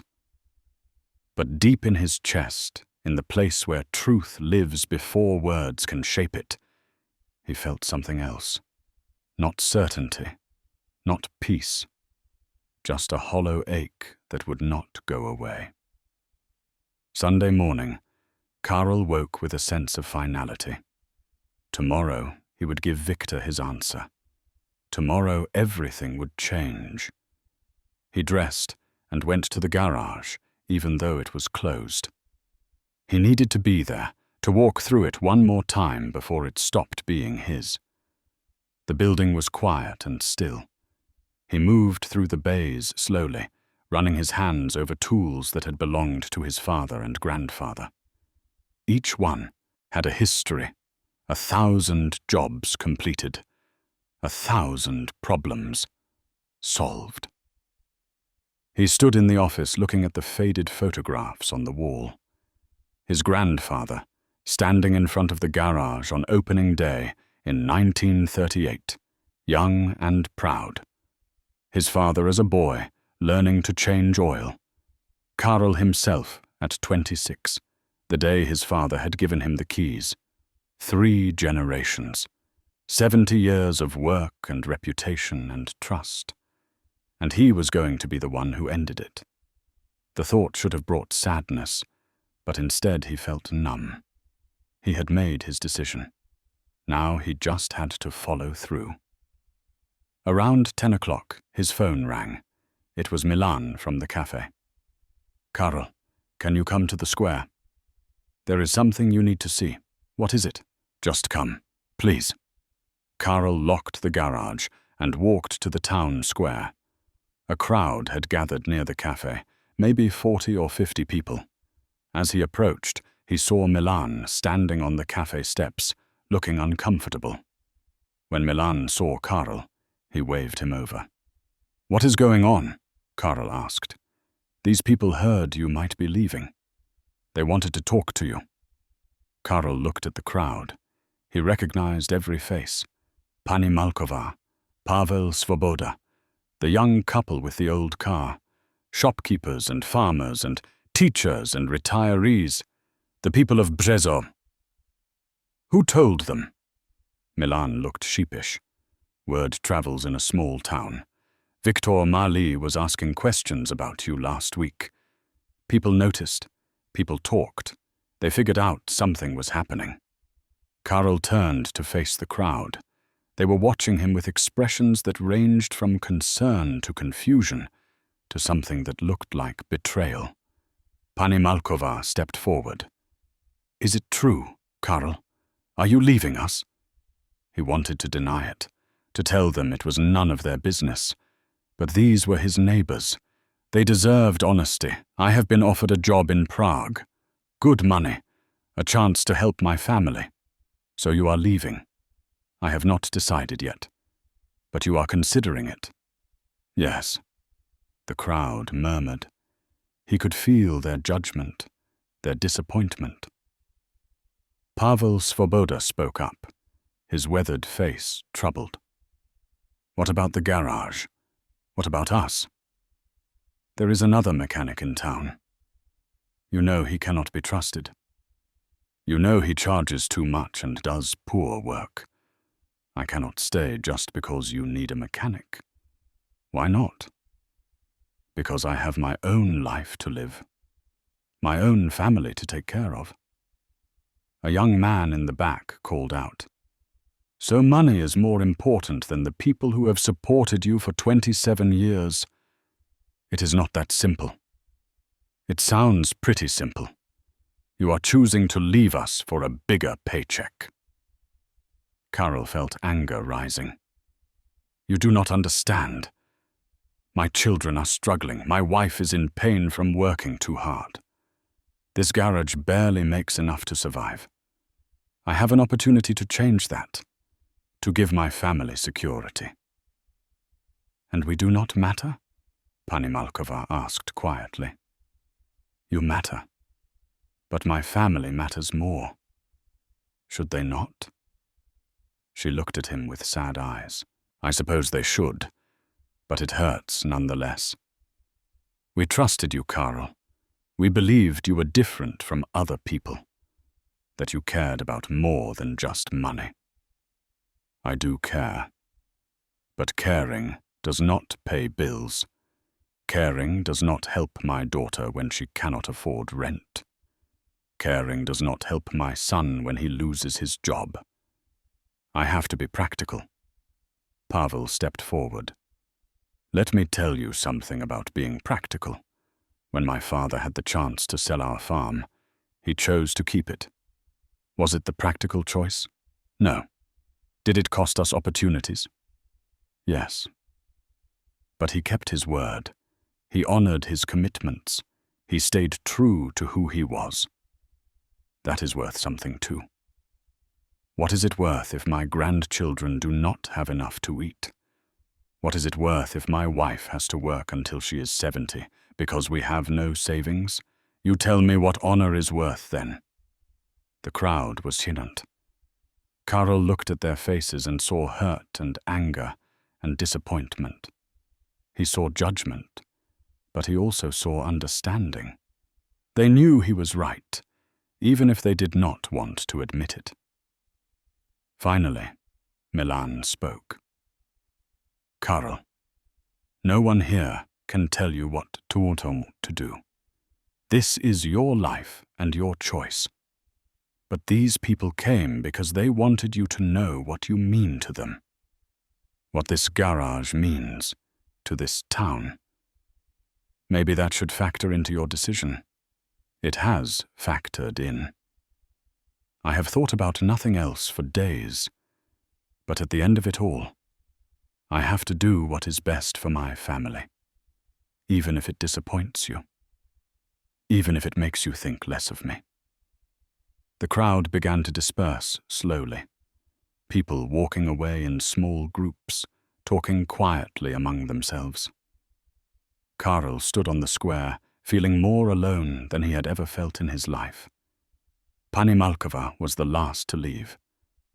She walked up to him and placed a wrinkled hand on his arm. I do not think less of you, Karl. I understand why you have to go. But I will miss you, and I am afraid of what happens to people like me when all the good ones leave. Then she turned and walked away, leaning heavily on her cane. Karl returned home feeling hollow. Marie met him at the door. She had heard what happened. The whole town knew by now. Are you all right? She asked. No, but I will be. Once we leave, once we start the new life, it will get better. Will it? It has to. Because if it does not, then what have we done? What have we given up? That evening, they sat together in silence. There was nothing more to say. The decision was made. Tomorrow Victor would come and Karl would accept the offer. Tomorrow their old life would end and a new one would begin. But late that night, Karl could not sleep. He got up and went to the living room, sitting in the dark. His mind kept replaying the faces of the people in the square, their disappointment, their hurt, their understanding that he was abandoning them. He thought about his grandfather, Václav, who had kept the garage open through the Nazi occupation, who had risked everything to help neighbors hide food and valuables from the soldiers, who had never once considered closing, even when it would have been safer and easier. He thought about his father, Joseph, who had worked through communism and revolution, who had never compromised, never cheated, never failed the people who depended on him, who had died at 71 while replacing an alternator, still working until the very end. Those men had sacrificed for principle. They had chosen difficulty over ease, responsibility over comfort, legacy over security. And he was choosing the opposite. He was choosing money over people, comfort over principle, security over legacy. The realization hit him like a physical blow. He had been telling himself he was doing this for his family. But was that true? Or was he doing it because he was tired of struggling? Because he wanted ease? Because he was afraid of becoming his father, dying in the garage with nothing to show for it, but a good reputation? Victor's words came back to him. Your father gave you a comfortable prison. But was it a prison? Or was it a purpose? Had his father been trapped, or had he been fulfilled? Karol stood and walked to the window. Outside, the street was empty and dark, but he knew every house, every tree, every stone. This was his place. These were his people. This was the legacy 3 generations had built, and he was about to throw it away. He returned to the bedroom and sat on the edge of the bed. Marie stirred and opened her eyes. Karol? What is wrong? I cannot do it. I cannot take Victor's offer. She sat up. What changed? I saw their faces today. The people who trust me. The people who depend on me. I cannot abandon them, even for money, even for security. Not if it means betraying everything my father and grandfather stood for. What about Anna and Tomasz? What about them needing help? We will find another way. We always have. But I cannot buy their security by selling my integrity. That is not the man I want to be. That is not the man you raised our children to respect. Marie was quiet for a long moment. Then she took his hand. I was hoping you would say that. You were? I have been married to you for 32 years. I know who you are. You are not the kind of man who walks away from responsibility, not for anything. If you had taken that money, it would have destroyed something in you, something important. So you think I should refuse? I think you should do what lets you sleep at night, what lets you look at yourself in the mirror. Money cannot buy that. Karol felt something loosen in his chest. The hollow ache began to fade. You are not angry? I am not angry. I am proud. Proud that I married a stubborn fool who values principle over comfort. There are worse things to be. He smiled, the first genuine smile in days. There are worse things. They lay back down together. This time, Karol fell asleep almost immediately. The decision was made. Tomorrow, he would tell Victor no. Tomorrow, he would choose the harder path, the uncertain path, the path that honored his father and grandfather. Tomorrow, he would choose to be the man he was meant to be, not the man circumstances tried to make him. Monday morning arrived with clear skies and cool autumn air. Karol woke early, dressed carefully, and made coffee. He felt calm, certain in a way he had not felt since Victor first walked through his door. Marie joined him in the kitchen. She poured herself coffee and sat across from him at the table. When is he coming? Noon. Same as last time. Are you nervous? No. Relieved, maybe. I know what I need to say now. I know who I am. She smiled. I never doubted who you were. I just needed to wait for you to remember. They finished breakfast in comfortable silence. Karol kissed her goodbye and walked to the garage. The morning air smelled of wood smoke and fallen leaves. Autumn was his favorite season, the way everything prepared for rest, for renewal. There was wisdom in the cycle of seasons. Growth and harvest, and rest and growth again. Nothing lasted forever, but the pattern continued.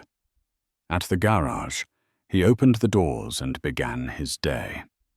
He had 2 appointments scheduled, regular customers who needed routine work. He focused on each task with renewed attention, finding satisfaction in the work itself rather than what it represented. Each bolt tightened properly, each diagnosis careful and accurate, each job completed with pride. This was what he knew. This was what he was good at. This was enough. Around 11, Milan stopped by with coffee and fresh pastries from the cafe. "Peace offering," Milan said, setting them on Karol's desk. "For yesterday, for the ambush. That was not your fault. People were worried. They had a right to know. Maybe. But it was not fair to put you on the spot like that." Karol bit into a pastry. It was still warm, sweet and buttery. "Actually, I am glad it happened." "Why?" "Because it helped me see clearly. Helped me understand what matters." "And what matters?" "This. All of this. The work, the people, the place. I was so focused on what I was giving up that I forgot what I would be losing." "So you are staying?" "I am staying." Milan's relief was visible. "That is good news, for all of us. But what about your family? What about the money you need? We will figure it out. We always do, just with less money. With enough money." "That is different." Milan nodded slowly. "I understand that difference. It is the difference between comfortable and wealthy, between secure and anxious. Most of us live somewhere in that space. You have your cafe.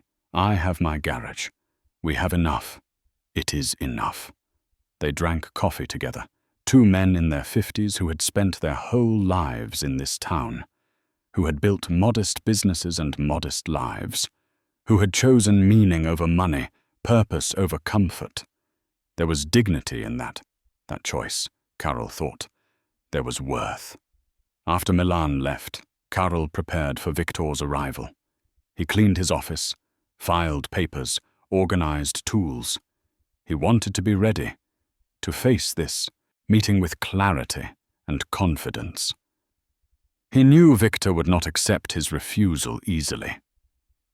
Men like Victor were not accustomed to hearing no. They were accustomed to getting what they wanted through persuasion or pressure or persistence. But Karol had made his decision. No amount of money would change it now. At noon exactly, the black car pulled up outside. Victor emerged, looking as polished and confident as ever. He walked into the garage with the bearing of someone who owned every room he entered. Karol met him at the door. "Good afternoon, Mr. Novak. Shall we speak in your office?" "Good afternoon." "Yes, come in." They sat in their familiar positions, Karol behind his desk, Victor in the chair across from it. The businessman studied Karol's face for a moment, then smiled slightly. "You are going to say no?" "Yes. I am grateful for the offer, but I cannot accept it." Victor leaned back in his chair. "Tell me why." "Because this is where I belong. This garage, this town, these people. My father and grandfather built something here, something that matters. I cannot walk away from that, even for financial security, even for that." Victor nodded slowly. "I expected this. After what happened yesterday in the square, I knew which way you would decide. You heard about that. I make it my business to hear things. So you know why I cannot go. I know why you think you cannot go. But let me offer you a different perspective. Your loyalty is admirable. Your sense of duty is rare. But it is also limiting. You are choosing to stay in a dying town, running a business that will not survive another generation. You are sacrificing your family's future for the sake of sentiment. It is not sentiment. It is principle." Principle does not pay for your daughter's rent. Principle does not help your son find work. Principle does not ease your wife's pain. You are choosing abstract values over concrete needs. Those values are not abstract. They are what give life meaning. Money without purpose is empty. Victor's expression hardened slightly. You are making a mistake. Perhaps. But it is my mistake to make. And what happens when your children suffer because you were too proud to accept help? What happens when your wife cannot work anymore and you have no savings? What happens when this garage fails and you have nothing left? Then I will have lived according to my values. I will have honored the legacy my father left me. That is worth more than any amount of money. Victor stood. You are a fool, Mr. Novak. A principled fool, but a fool nonetheless. Maybe I am. But I would rather be a fool who can sleep at night than a rich man who sold his integrity. Victor walked to the door, then paused. I will make this offer one more time. Double the salary. Full relocation package. Guaranteed position for 5 years, minimum. Think about what that means for your family. I have thought about it, and my answer is still no. Victor studied him for a long moment. Then he nodded. Very well. Respect your decision, even if I disagree with it. But let me tell you something. The world is changing, Mr. Novak. Small towns like this are disappearing. Traditional businesses like yours are becoming obsolete. You can hold on to your principles, but they will not protect you from reality. Eventually, everything you are trying to preserve will be gone anyway. You might be right, but I will have tried. I will have fought to keep something good alive. That has to count for something. For your sake, I hope it does. Victor extended his hand. Karl shook it. Good luck, Mr. Novak. You are going to need it. Good luck to you as well, Mr. Malley. I hope you find someone who can give you what you need. I always do. Victor returned to his car and drove away. Karl watched until the black vehicle disappeared around a corner, heading back toward the highway and the city beyond. He felt no regret, no second thoughts, only a quiet certainty that he had made the right choice. The rest of the day passed in a calm rhythm. He finished his scheduled work, cleaned the garage, organized receipts. Ordinary tasks that felt extraordinary in their simplicity. This was his life. These were his days. They were not glamorous or exciting, but they were his. They were real. That evening, he walked home to find Marie in the garden. She was cutting the last of the season's flowers, gathering them for a vase. He told her about the meeting with Victor, about the final offer and his refusal. She listened quietly, then set down her shears and hugged him. I am proud of you, she said. It was not easy. No. But it was right. He held her, feeling the weight of the decision lift from his shoulders. They had chosen the harder path, the uncertain path, but it was their path, chosen freely. That night, they called Anna and Tomasz. They told them about Victor's offer and about refusing it. Both children were quiet at first, processing the information. Anna spoke first. Papa, that was a lot of money. We could have really used that help.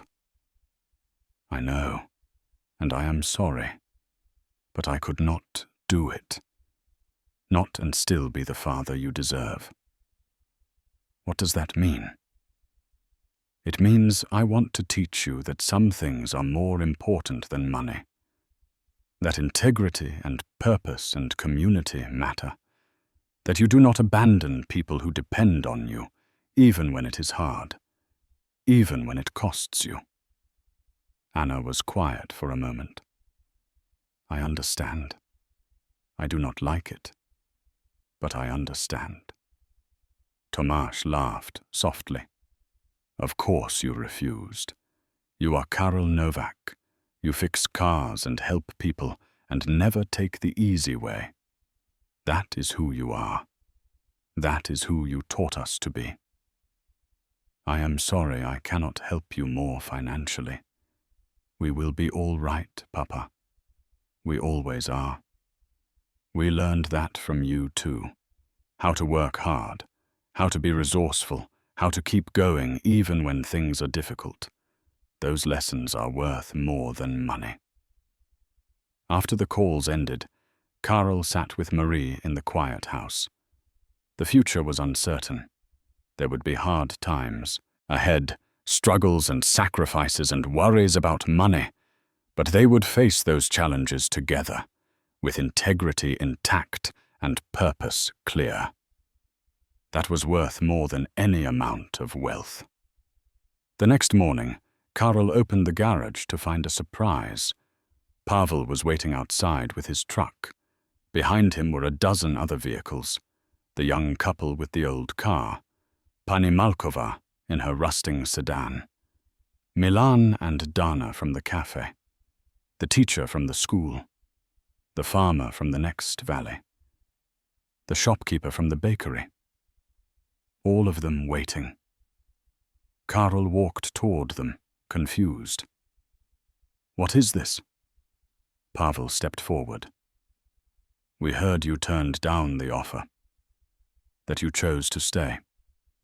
We want you to know we appreciate that. We want to support you. So we brought our vehicles, oil changes, inspections, repairs, whatever you have time for. We know you could use the business. Karol felt his throat tighten. You do not have to do this. Yes, we do. You chose us over money. That means something. That deserves loyalty in return.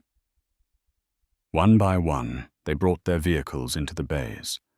Karol worked steadily through the day, Marie helping with paperwork, Milan bringing lunch from the cafe. It was the busiest day he had had in months. And at the end of it, when the last car drove away, he counted the receipts and realized he had made more than he usually made in a week. It was not the fortune Victor had offered, but it was something better. It was the tangible proof that choosing principle over profit had value. That community and trust and integrity were not abstract concepts, but real forces that shaped real lives. That night, exhausted and satisfied, Karol fell asleep with Marie beside him. Tomorrow would bring new challenges, new struggles. But tonight, he rested with the peace that comes from knowing you have made the right choice. Not the easy choice, not the profitable choice, but the right one. And that was enough. 3 weeks passed in a steady rhythm. The initial surge of support from the community continued. People brought their cars in more frequently, recommended Karol to friends and relatives from neighboring towns. Word spread about the mechanic who had turned down a fortune to stay and serve his community. The story resonated. In a world where everything seemed for sale, Karol's choice stood out. Business improved enough that Karol felt comfortable helping Anna with her rent that month. Not the full amount she needed, but enough to ease the pressure. Tomasz found temporary work in Germany. Nothing permanent, but enough to keep his family afloat. Marie's hands still hurt, but knowing they were helping their children made the pain more bearable. Everything seemed to be settling into a new normal. Then, on a grey Tuesday morning in late October, Jakub returned. Karol was under a car when he heard the familiar sound of an expensive engine. He slid out from beneath the lift and saw the young man standing in the bay doorway. He looked different than before, less polished, more uncertain. "Jakub," Karl said, wiping his hands, "I did not expect to see you again. I needed to talk to you." "About what?" "About my father. About what he did." Karl gestured toward his office. "Come in. Sit down." They settled into the familiar positions. Jakub looked uncomfortable, his hands fidgeting in his lap. "I want to apologize," he began, "for what my father did, for how he pressured you, for investigating your family. That was wrong. You did not do those things. Your father did. But I told him about you. I am the reason he came here with his offer. I did not know he would go so far. I just told him how kind you were, how you helped me." He took it from there. Karl leaned back in his chair. "Why are you telling me this?"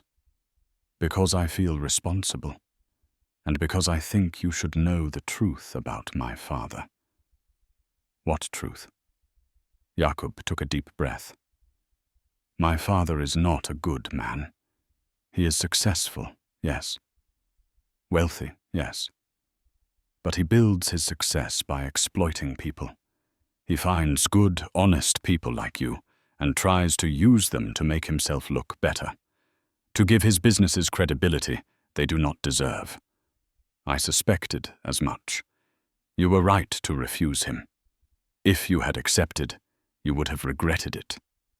He would have used you, squeezed everything he could from your reputation, then discarded you when you were no longer useful. That is what he does. Why are you telling me this? Are you not his son? Should you not be loyal to him? I tried to be loyal. I have tried my whole life to be the son he wants. But I cannot do it anymore. I cannot be part of what he does. Cannot or will not. Both, I suppose." Jakub looked out the window at the quiet street. "I am supposed to take over his businesses someday. That is the plan. That is what he has been preparing me for. But I do not want that life. I do not want to be like him." "What do you want?" Jakub smiled sadly. "I do not know. That is the problem. I have spent so much time doing what was expected of me that I never figured out what I actually want." "That sounds lonely." "It is." Jakub looked back at Karl. "When you helped me on the road that day, you did not know who I was. You did not know my father was rich. You just saw someone who needed help, and you helped them. That is rare in my world. Everyone wants something. Everyone has an angle. You just wanted to fix my car. That is what I do. I fix cars. But it is more than that. You fix things because it is right, because people need it, not because of what you can get from it. My father could never understand that. He sees every interaction as a transaction, every relationship as leverage. I grew up thinking that was normal. Then I met you and realized it does not have to be that way." Karl studied the young man. He saw genuine pain in his eyes, genuine confusion. This was someone at a crossroads, trying to figure out which path to take. "What will you do?" Jakub asked. "Will you keep the garage? Will you stay in Brzezova?" "I will. For as long as I can. What if things get harder? What if business slows down again? Then I will adapt. I will find a way. But I will not leave. This is where I belong." Jakub nodded slowly. "I wish I had a place where I belonged. Maybe I am looking for that. Maybe that is why I came back here. To see if what I felt that day was real or just my imagination. And what do you think now? I think it was real. I think you are the kind of person I want to be. Someone who knows who they are and does not compromise that for anything. Someone who has integrity. Can I ask you something? Of course. How did you become that person? How did you learn to value the right things? Karl thought about the question. I had good teachers. My grandfather, my father. They showed me by example. They taught me that how you treat people matters more than how much money you make. That reputation is built slowly over years of consistent action. That trust is the most valuable thing you can earn.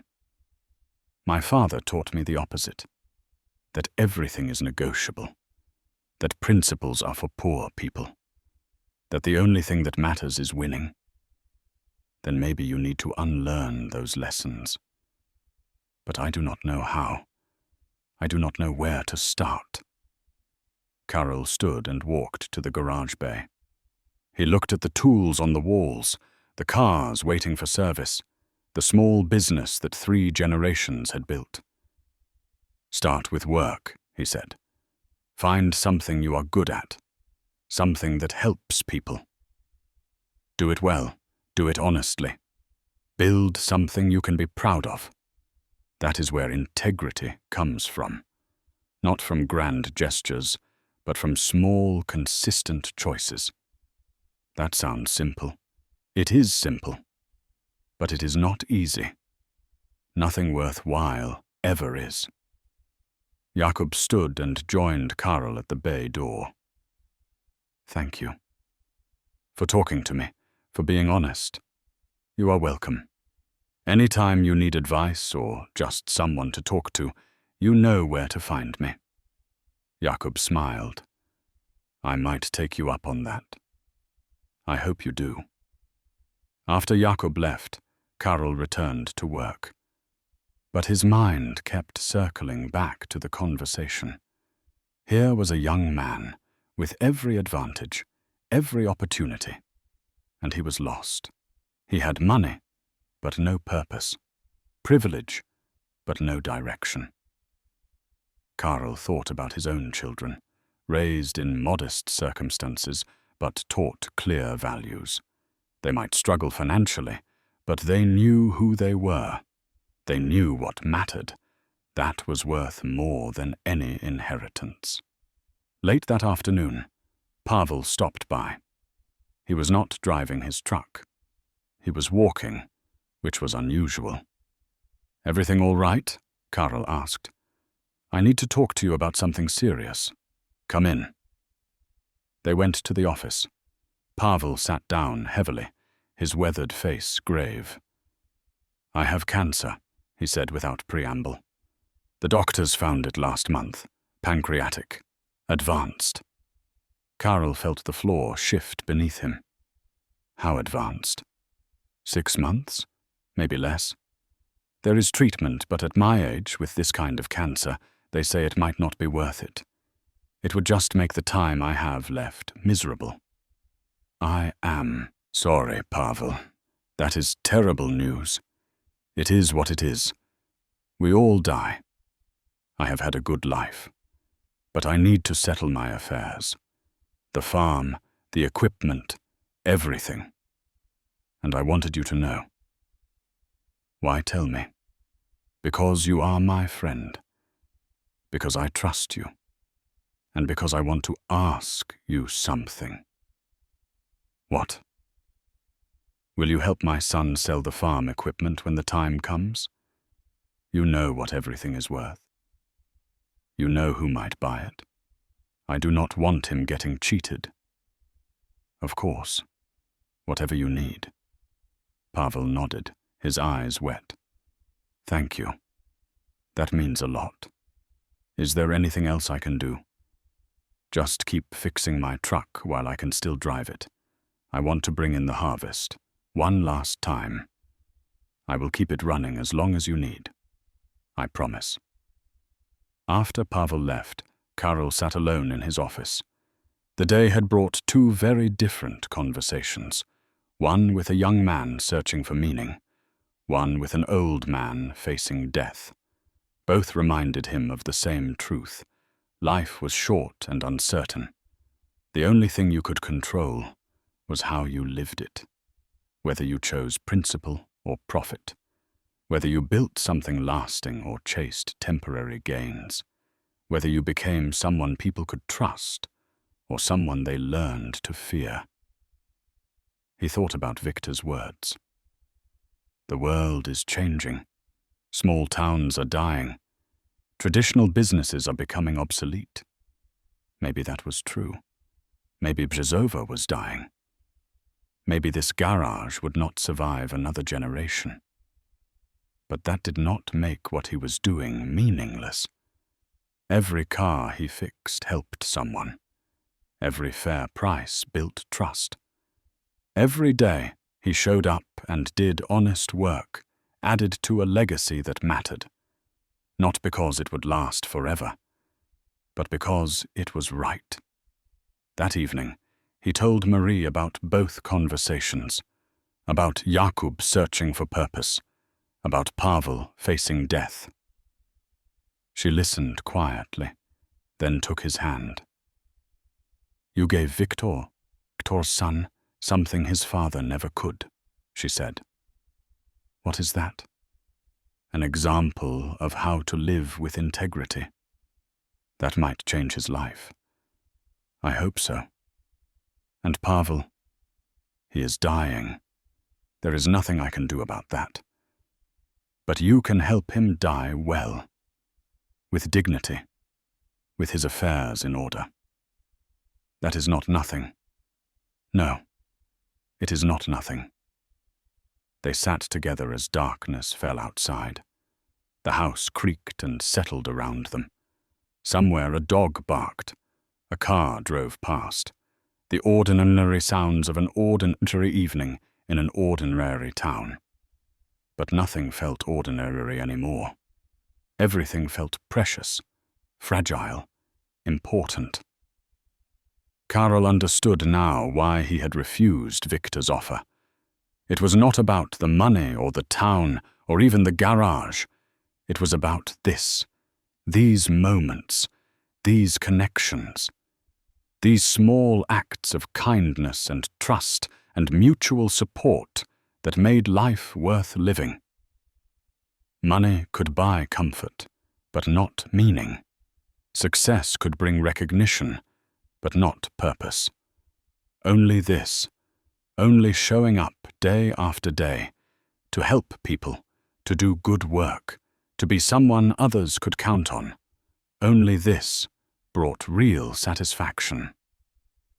Victor would never understand that, but Jakub might, and that gave Karol hope. Winter arrived early that year. By mid-November, snow covered the streets of Brzezova, and temperatures dropped below freezing most nights. The cold made everything harder. Cars broke down more frequently. People needed more help. Karol worked longer hours, often starting before dawn and finishing after dark. His body ached in ways it never had before, reminding him he was not as young as he used to be. But the work sustained him. Every repair completed, every customer helped, every fair price charged reinforced his decision to stay. He had chosen this life deliberately, and he would live it fully. Pavel's condition worsened quickly. By December, he could no longer drive the truck himself. His son came from the city to help, a man in his 40s who worked in an office and knew nothing about farming. Karol helped them maintain the equipment, showed the son how to operate the machinery, taught him what his father had spent a lifetime learning. It was not enough time to pass on everything, but it was something. One cold afternoon, Pavel asked Karol to come to the farm.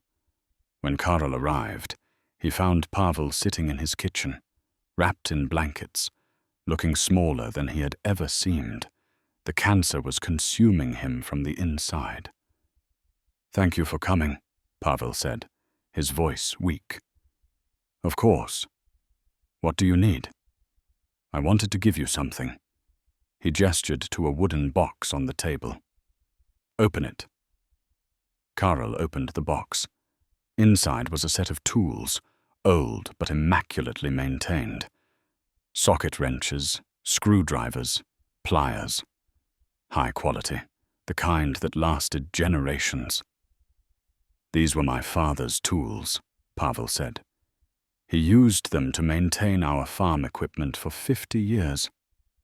When he died, he gave them to me. Now I want you to have them." "Pavel, I cannot take these. These should go to your son." "My son works with computers. He has no use for tools." "But you do. You understand what they represent. The value of good work, of maintaining things properly, of passing knowledge from one generation to the next. Take them. Use them. Remember me." Karl felt his throat tighten. "I will never forget you. I know. But I want you to have something to remember me by. Something useful, not sentimental. That is who we are. We value things that serve a purpose." Karl carefully closed the box. "I will treasure these. I will use them well. I know you will. That is why I am giving them to you." They sat together for a while. Two men who had known each other for decades, not needing to fill the silence with words. Finally, Karl stood to leave. "If you need anything, call me. Day or night, I will come." "I know. You are a good friend, Karl. One of the best I have known. You are too. Take care of yourself. Try to rest." Pavel smiled faintly. "I will have plenty of time to rest soon. Do not rush it. I am not rushing, just accepting what comes. That is all any of us can do." On the drive back to town, Karl thought about mortality, about legacy, about what endured after we were gone. Pavel would die soon. The farm would be sold. His son would return to the city. In a few years, no one would remember that Pavel Svoboda had worked that land for 60 years. No one would remember the harvest he had brought in, the livestock he had raised, the fields he had tended. Everything faded eventually. But maybe that was not the point. Maybe the point was not to be remembered, but to live well, to do good work, to treat people fairly, to leave things better than you found them. Not for glory or recognition, but simply because it was right. That evening, Anna called with surprising news. She had found a new job, better paying than her teaching position. A private school in Prague that valued experienced teachers and paid accordingly. She would start after the holidays. "That is wonderful news," Karl said, genuinely happy for her. "It is. And Papa, I want you to know something." "What?" "When you turned down that offer from Victor Mali, I was angry. I thought you were being stubborn and foolish. I thought you were choosing pride over helping your family. But I understand now why you did it.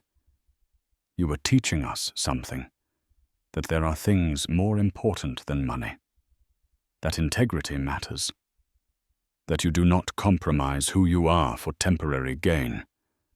I needed that lesson, even if I did not want it at the time. I am glad you understand.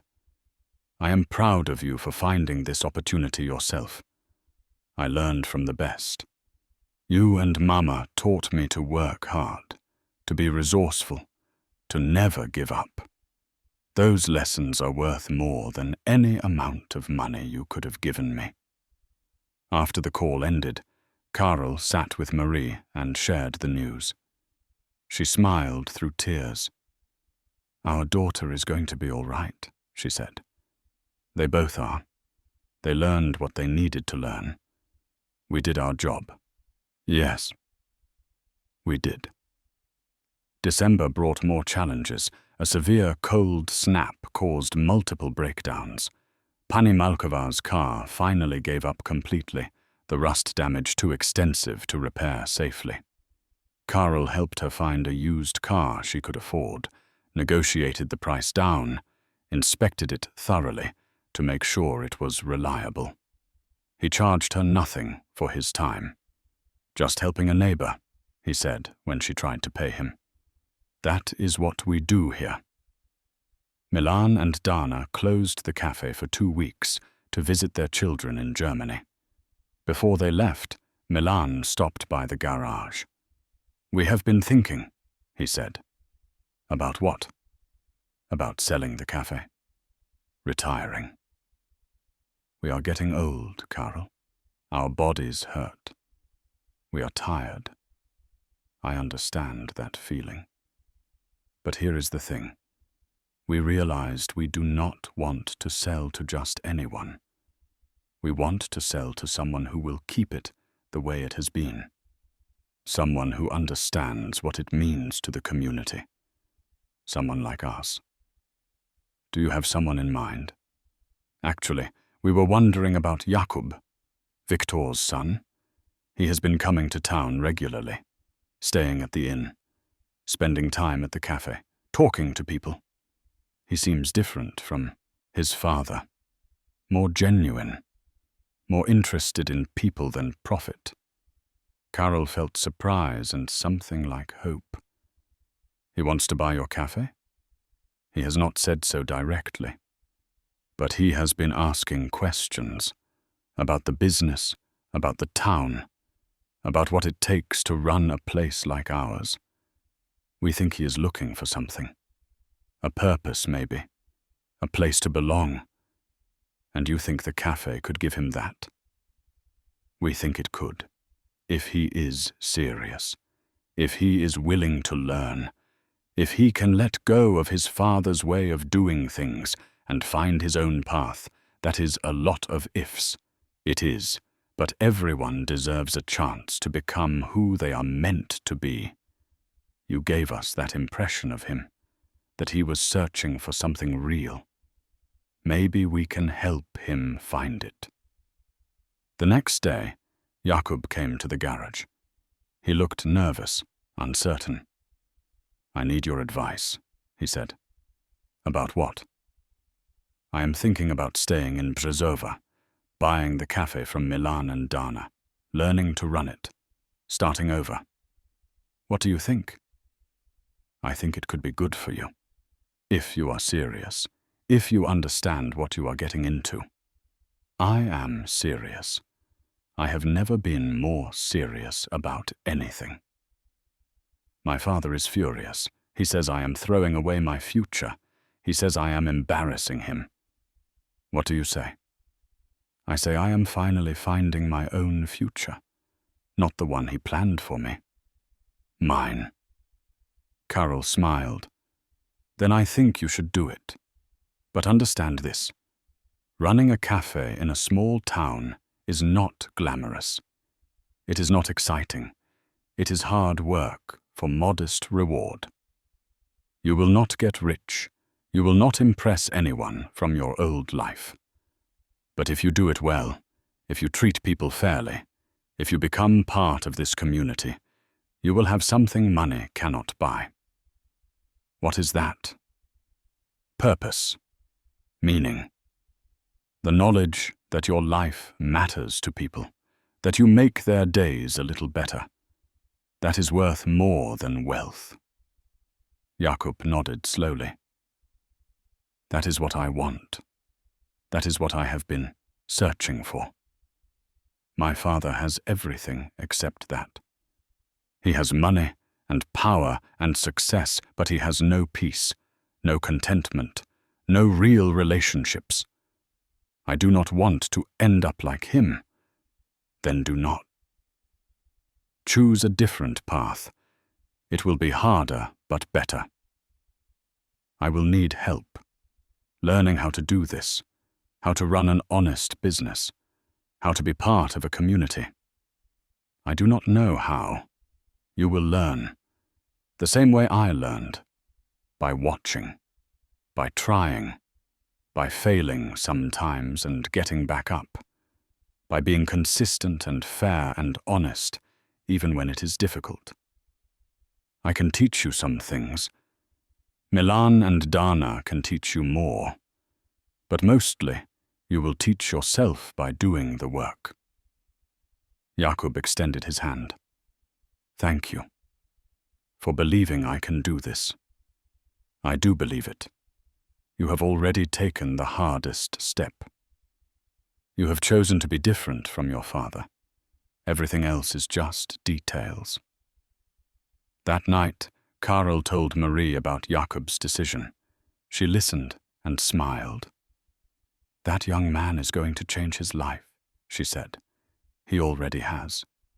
By choosing to stay here instead of following his father's path. Now he just has to follow through. Do you think he will? I think he will try. That is all any of us can do. Try to be better than we were. Try to build something good. Try to leave things better than we found them. You have certainly done that. Have I? Look around, Karel. Look at what you have built. Not just the garage, but the relationships, the trust, the reputation, the example you have set for people like Jakub. That is a legacy. That matters. I hope you are right. I know I am. Marie kissed him gently. You made the right choice. Refusing Victor. Staying here. Being who you are. I am proud of you. I am proud of us. For choosing this life together. That night, lying in bed, Karel thought about everything that had happened since that afternoon when he stopped to help a stranger on the road. How one small act of kindness had set everything in motion. How Victor's offer had forced him to examine his values, his priorities, his purpose. How refusing that offer had affirmed who he was and what mattered. He thought about Pavel dying but at peace, about Anna finding her way, about Tomasz persevering, about Jakub discovering a new path, about all the small moments and connections that made up a life well lived. Maybe Victor was right that the world was changing. Maybe small towns were dying and traditional businesses were becoming obsolete. But people still needed help. They still needed honesty and fairness and kindness. They still needed to know someone cared. As long as that was true, there would be purpose in what he did, meaning in showing up each day, value in being the person people could count on. That was enough. That was everything. Spring arrived slowly, reluctantly, as if winter was unwilling to release its grip on the land. But eventually the snow melted, the ice receded, and green began to show through the brown earth. By April, Brzezova was transformed. Trees budded, flowers bloomed, and the air smelled of growth and renewal. Pavel Svoboda died on a quiet morning in early March. He passed peacefully at home with his son beside him. The funeral was well attended, the church filled with people who had known him for decades. Farmers and shopkeepers and neighbors, all coming to pay respects to a man who had worked the land his whole life and died with dignity. Karel spoke at the service, sharing memories of their long friendship. He talked about Pavel's integrity, his wisdom, his quiet strength. He held Pavel's tools in his hands as he spoke, the weight of them a reminder of legacy and continuity.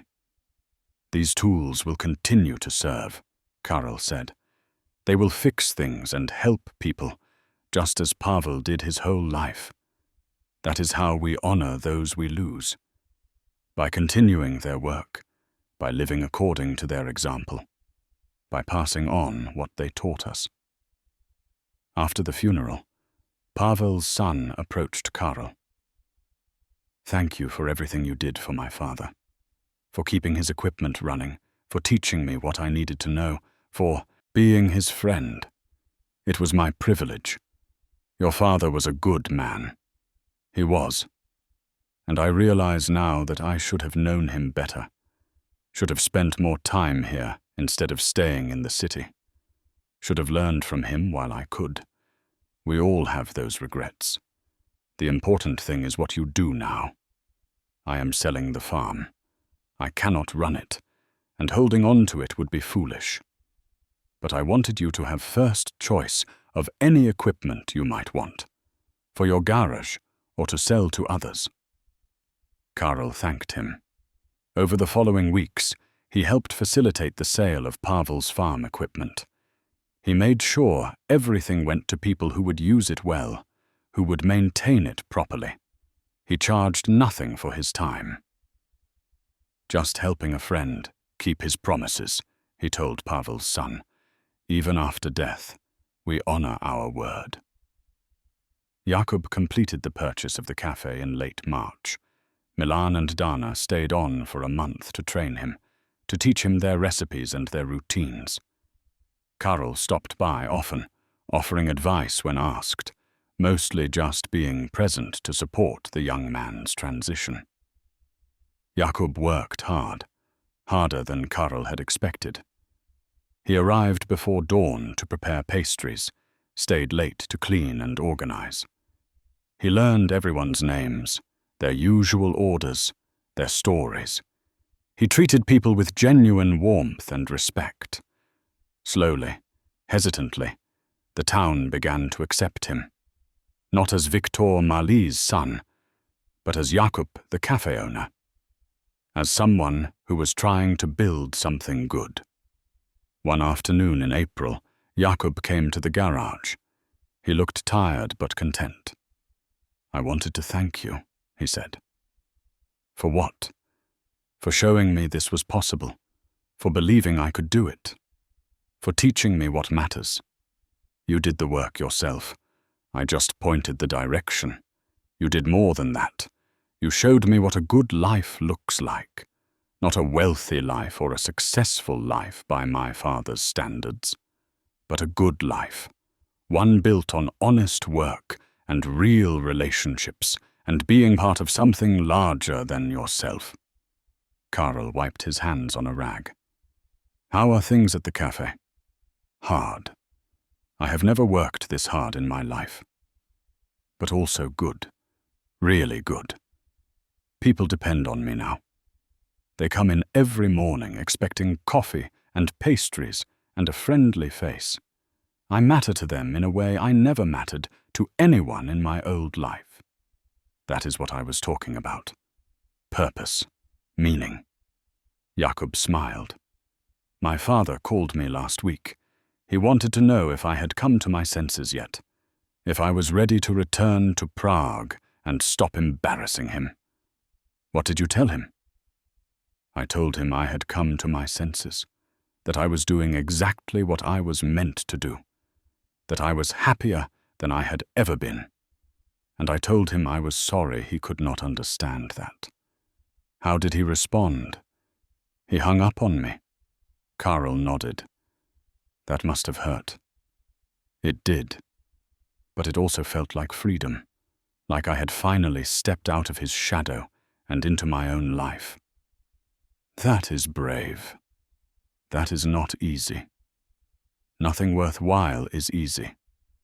You taught me that, too. Anna visited in May, bringing her boys to see their grandparents.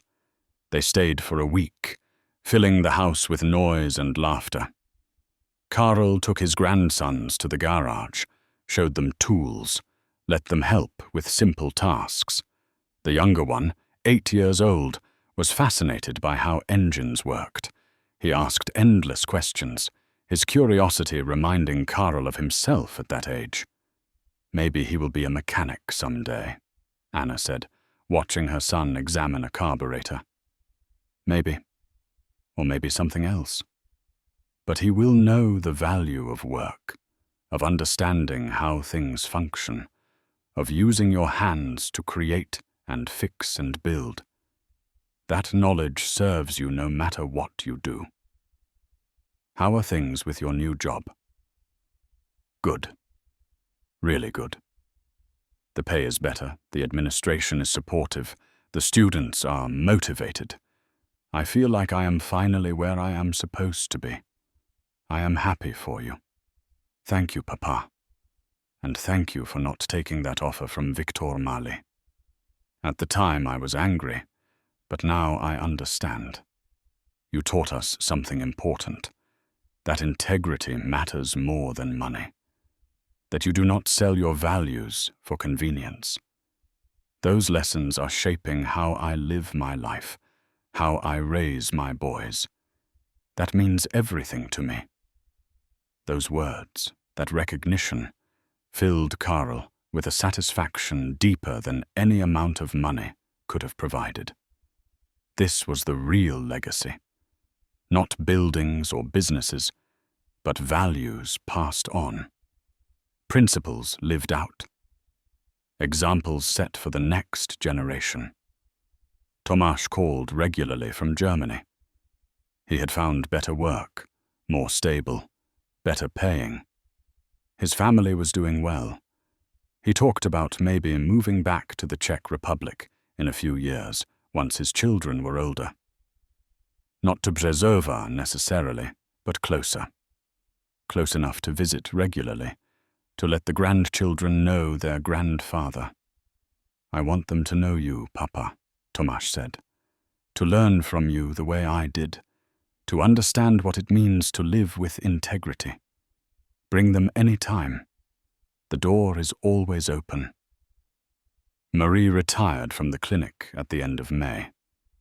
Her hands had gotten worse, the arthritis making it difficult to do the detailed work nursing required. She left with gratitude from her colleagues and patients, with recognition for 30 years of compassionate service. But most importantly, she left with peace. "I am ready," she told Karl. "I have worked long enough. Now I want to enjoy our time together." They began taking walks in the evenings, something they had not done in years. They explored the countryside around Březova, rediscovering places they had known in their youth. They talked about everything and nothing. They simply enjoyed being together without the constant pressure of work and worry. "This is what Victor's money would have bought us," Marie said one evening as they watched the sunset from a hill overlooking town. "Time together. Ease. We have that now anyway, not as much as we could have had. Maybe. But we have something else too." "What?" "The knowledge that we earned it, ourselves, that we did not compromise who we are to get it. That makes it sweeter." She took his hand. "You are a stubborn old fool, Karl Novak. But you are my stubborn old fool. And I would not have changed a thing." Summer arrived with warmth and long days. The garage stayed busy. Cars broke down. People needed help, and Karl was there to provide it. His body ached more now, his movements slower, but his hands remained steady. His knowledge remained sharp. He was still good at what he did. Jakob's cafe thrived. Word spread about the quality of his pastries, the warmth of his service. People came from neighboring towns. The business grew. Jakob hired help, a young woman from Březova who needed work. He paid her fairly, treated her with respect, ran the cafe the way Milan and Dana had taught him. One afternoon in late June, Victor Mali returned. Karl was surprised to see the black car pull up outside his garage. Even more surprised when Victor stepped out, looking older somehow, less imposing. They faced each other in the bay doorway. "I heard my son is here," Victor said without preamble. "Running a cafe, living in this town." "He is. And he is doing well." Victor's jaw tightened. He is wasting his life, his potential, his education. He is building a life that has meaning, that is not a waste. You turned him against me. I showed him an alternative. He made his own choice. Victor looked around the garage with an expression that might have been contempt or might have been confusion. "I do not understand you people. I do not understand how you can be content with so little. How you can turn down opportunity and call it principle. We do not see it as little. We see it as enough. Enough to live on, enough to be proud of, enough to build relationships that matter. You cannot measure everything by wealth and success." Victor met his eyes. "I came here to make you another offer. I want you to convince Jakub to come back to Prague, to return to his proper life. I will pay you whatever you want." Karel shook his head. "You still do not understand. I cannot be bought, and neither can your son. He has found something here that he never had in your world. Purpose, community, self-respect. Those things are not for sale. You are a fool, perhaps, but I am a content fool. That counts for something." Victor stared at him for a long moment, then turned and walked back to his car. But before he got in, he paused. "Do you ever regret it? Turning down my offer?" "Every day," Karel said honestly. "Every day I think about the money, about what it could have provided. But I do not regret the choice itself. I regret that the world is set up to make us choose between security and integrity. But given that choice, I would make the same decision again." Victor nodded slowly, something like respect in his eyes. "Maybe you are not a fool after all. Maybe you are just different from me. Maybe we both are what we are." The car drove away. Karel watched it disappear, knowing he would never see Victor Mali again. That chapter was closed. The story was complete. That evening, Karel and Marie sat on their porch watching the sun set over Březova. The town spread out before them, familiar and beloved. Smoke rose from chimneys. Children played in yards. Neighbors called greetings to each other. This was home. This was where they belonged. "Do you think we made the right choice?" Marie asked. "Every choice has costs. But yes, I think we chose well. We stayed true to ourselves. We honored what came before us. We showed our children what matters. That has to count for something. It counts for everything." They sat together in the fading light, two people who had built a life on principle rather than profit, who had chosen community over comfort, who had remained faithful to values that seemed increasingly rare in the modern world. The garage would close someday. Karel would retire or die, and Novak Auto Repair would become history. The building might be sold, repurposed, torn down. The sign would come down. The tools would be dispersed. The name would be forgotten. But the example would remain. The people who had been treated fairly would remember. The trust that had been built would echo forward. The values that had been lived would shape others. Jakub was proof of that. A young man transformed by witnessing integrity in action, who knew how many others might be touched by his example in turn. Legacy was not about buildings or businesses. It was about the impact you had on people, the difference you made in their lives. the values you passed on through example rather than words. By that measure, Karel Novak had built something lasting, something that would outlive him, something that mattered, and that was enough. More than enough. It was everything.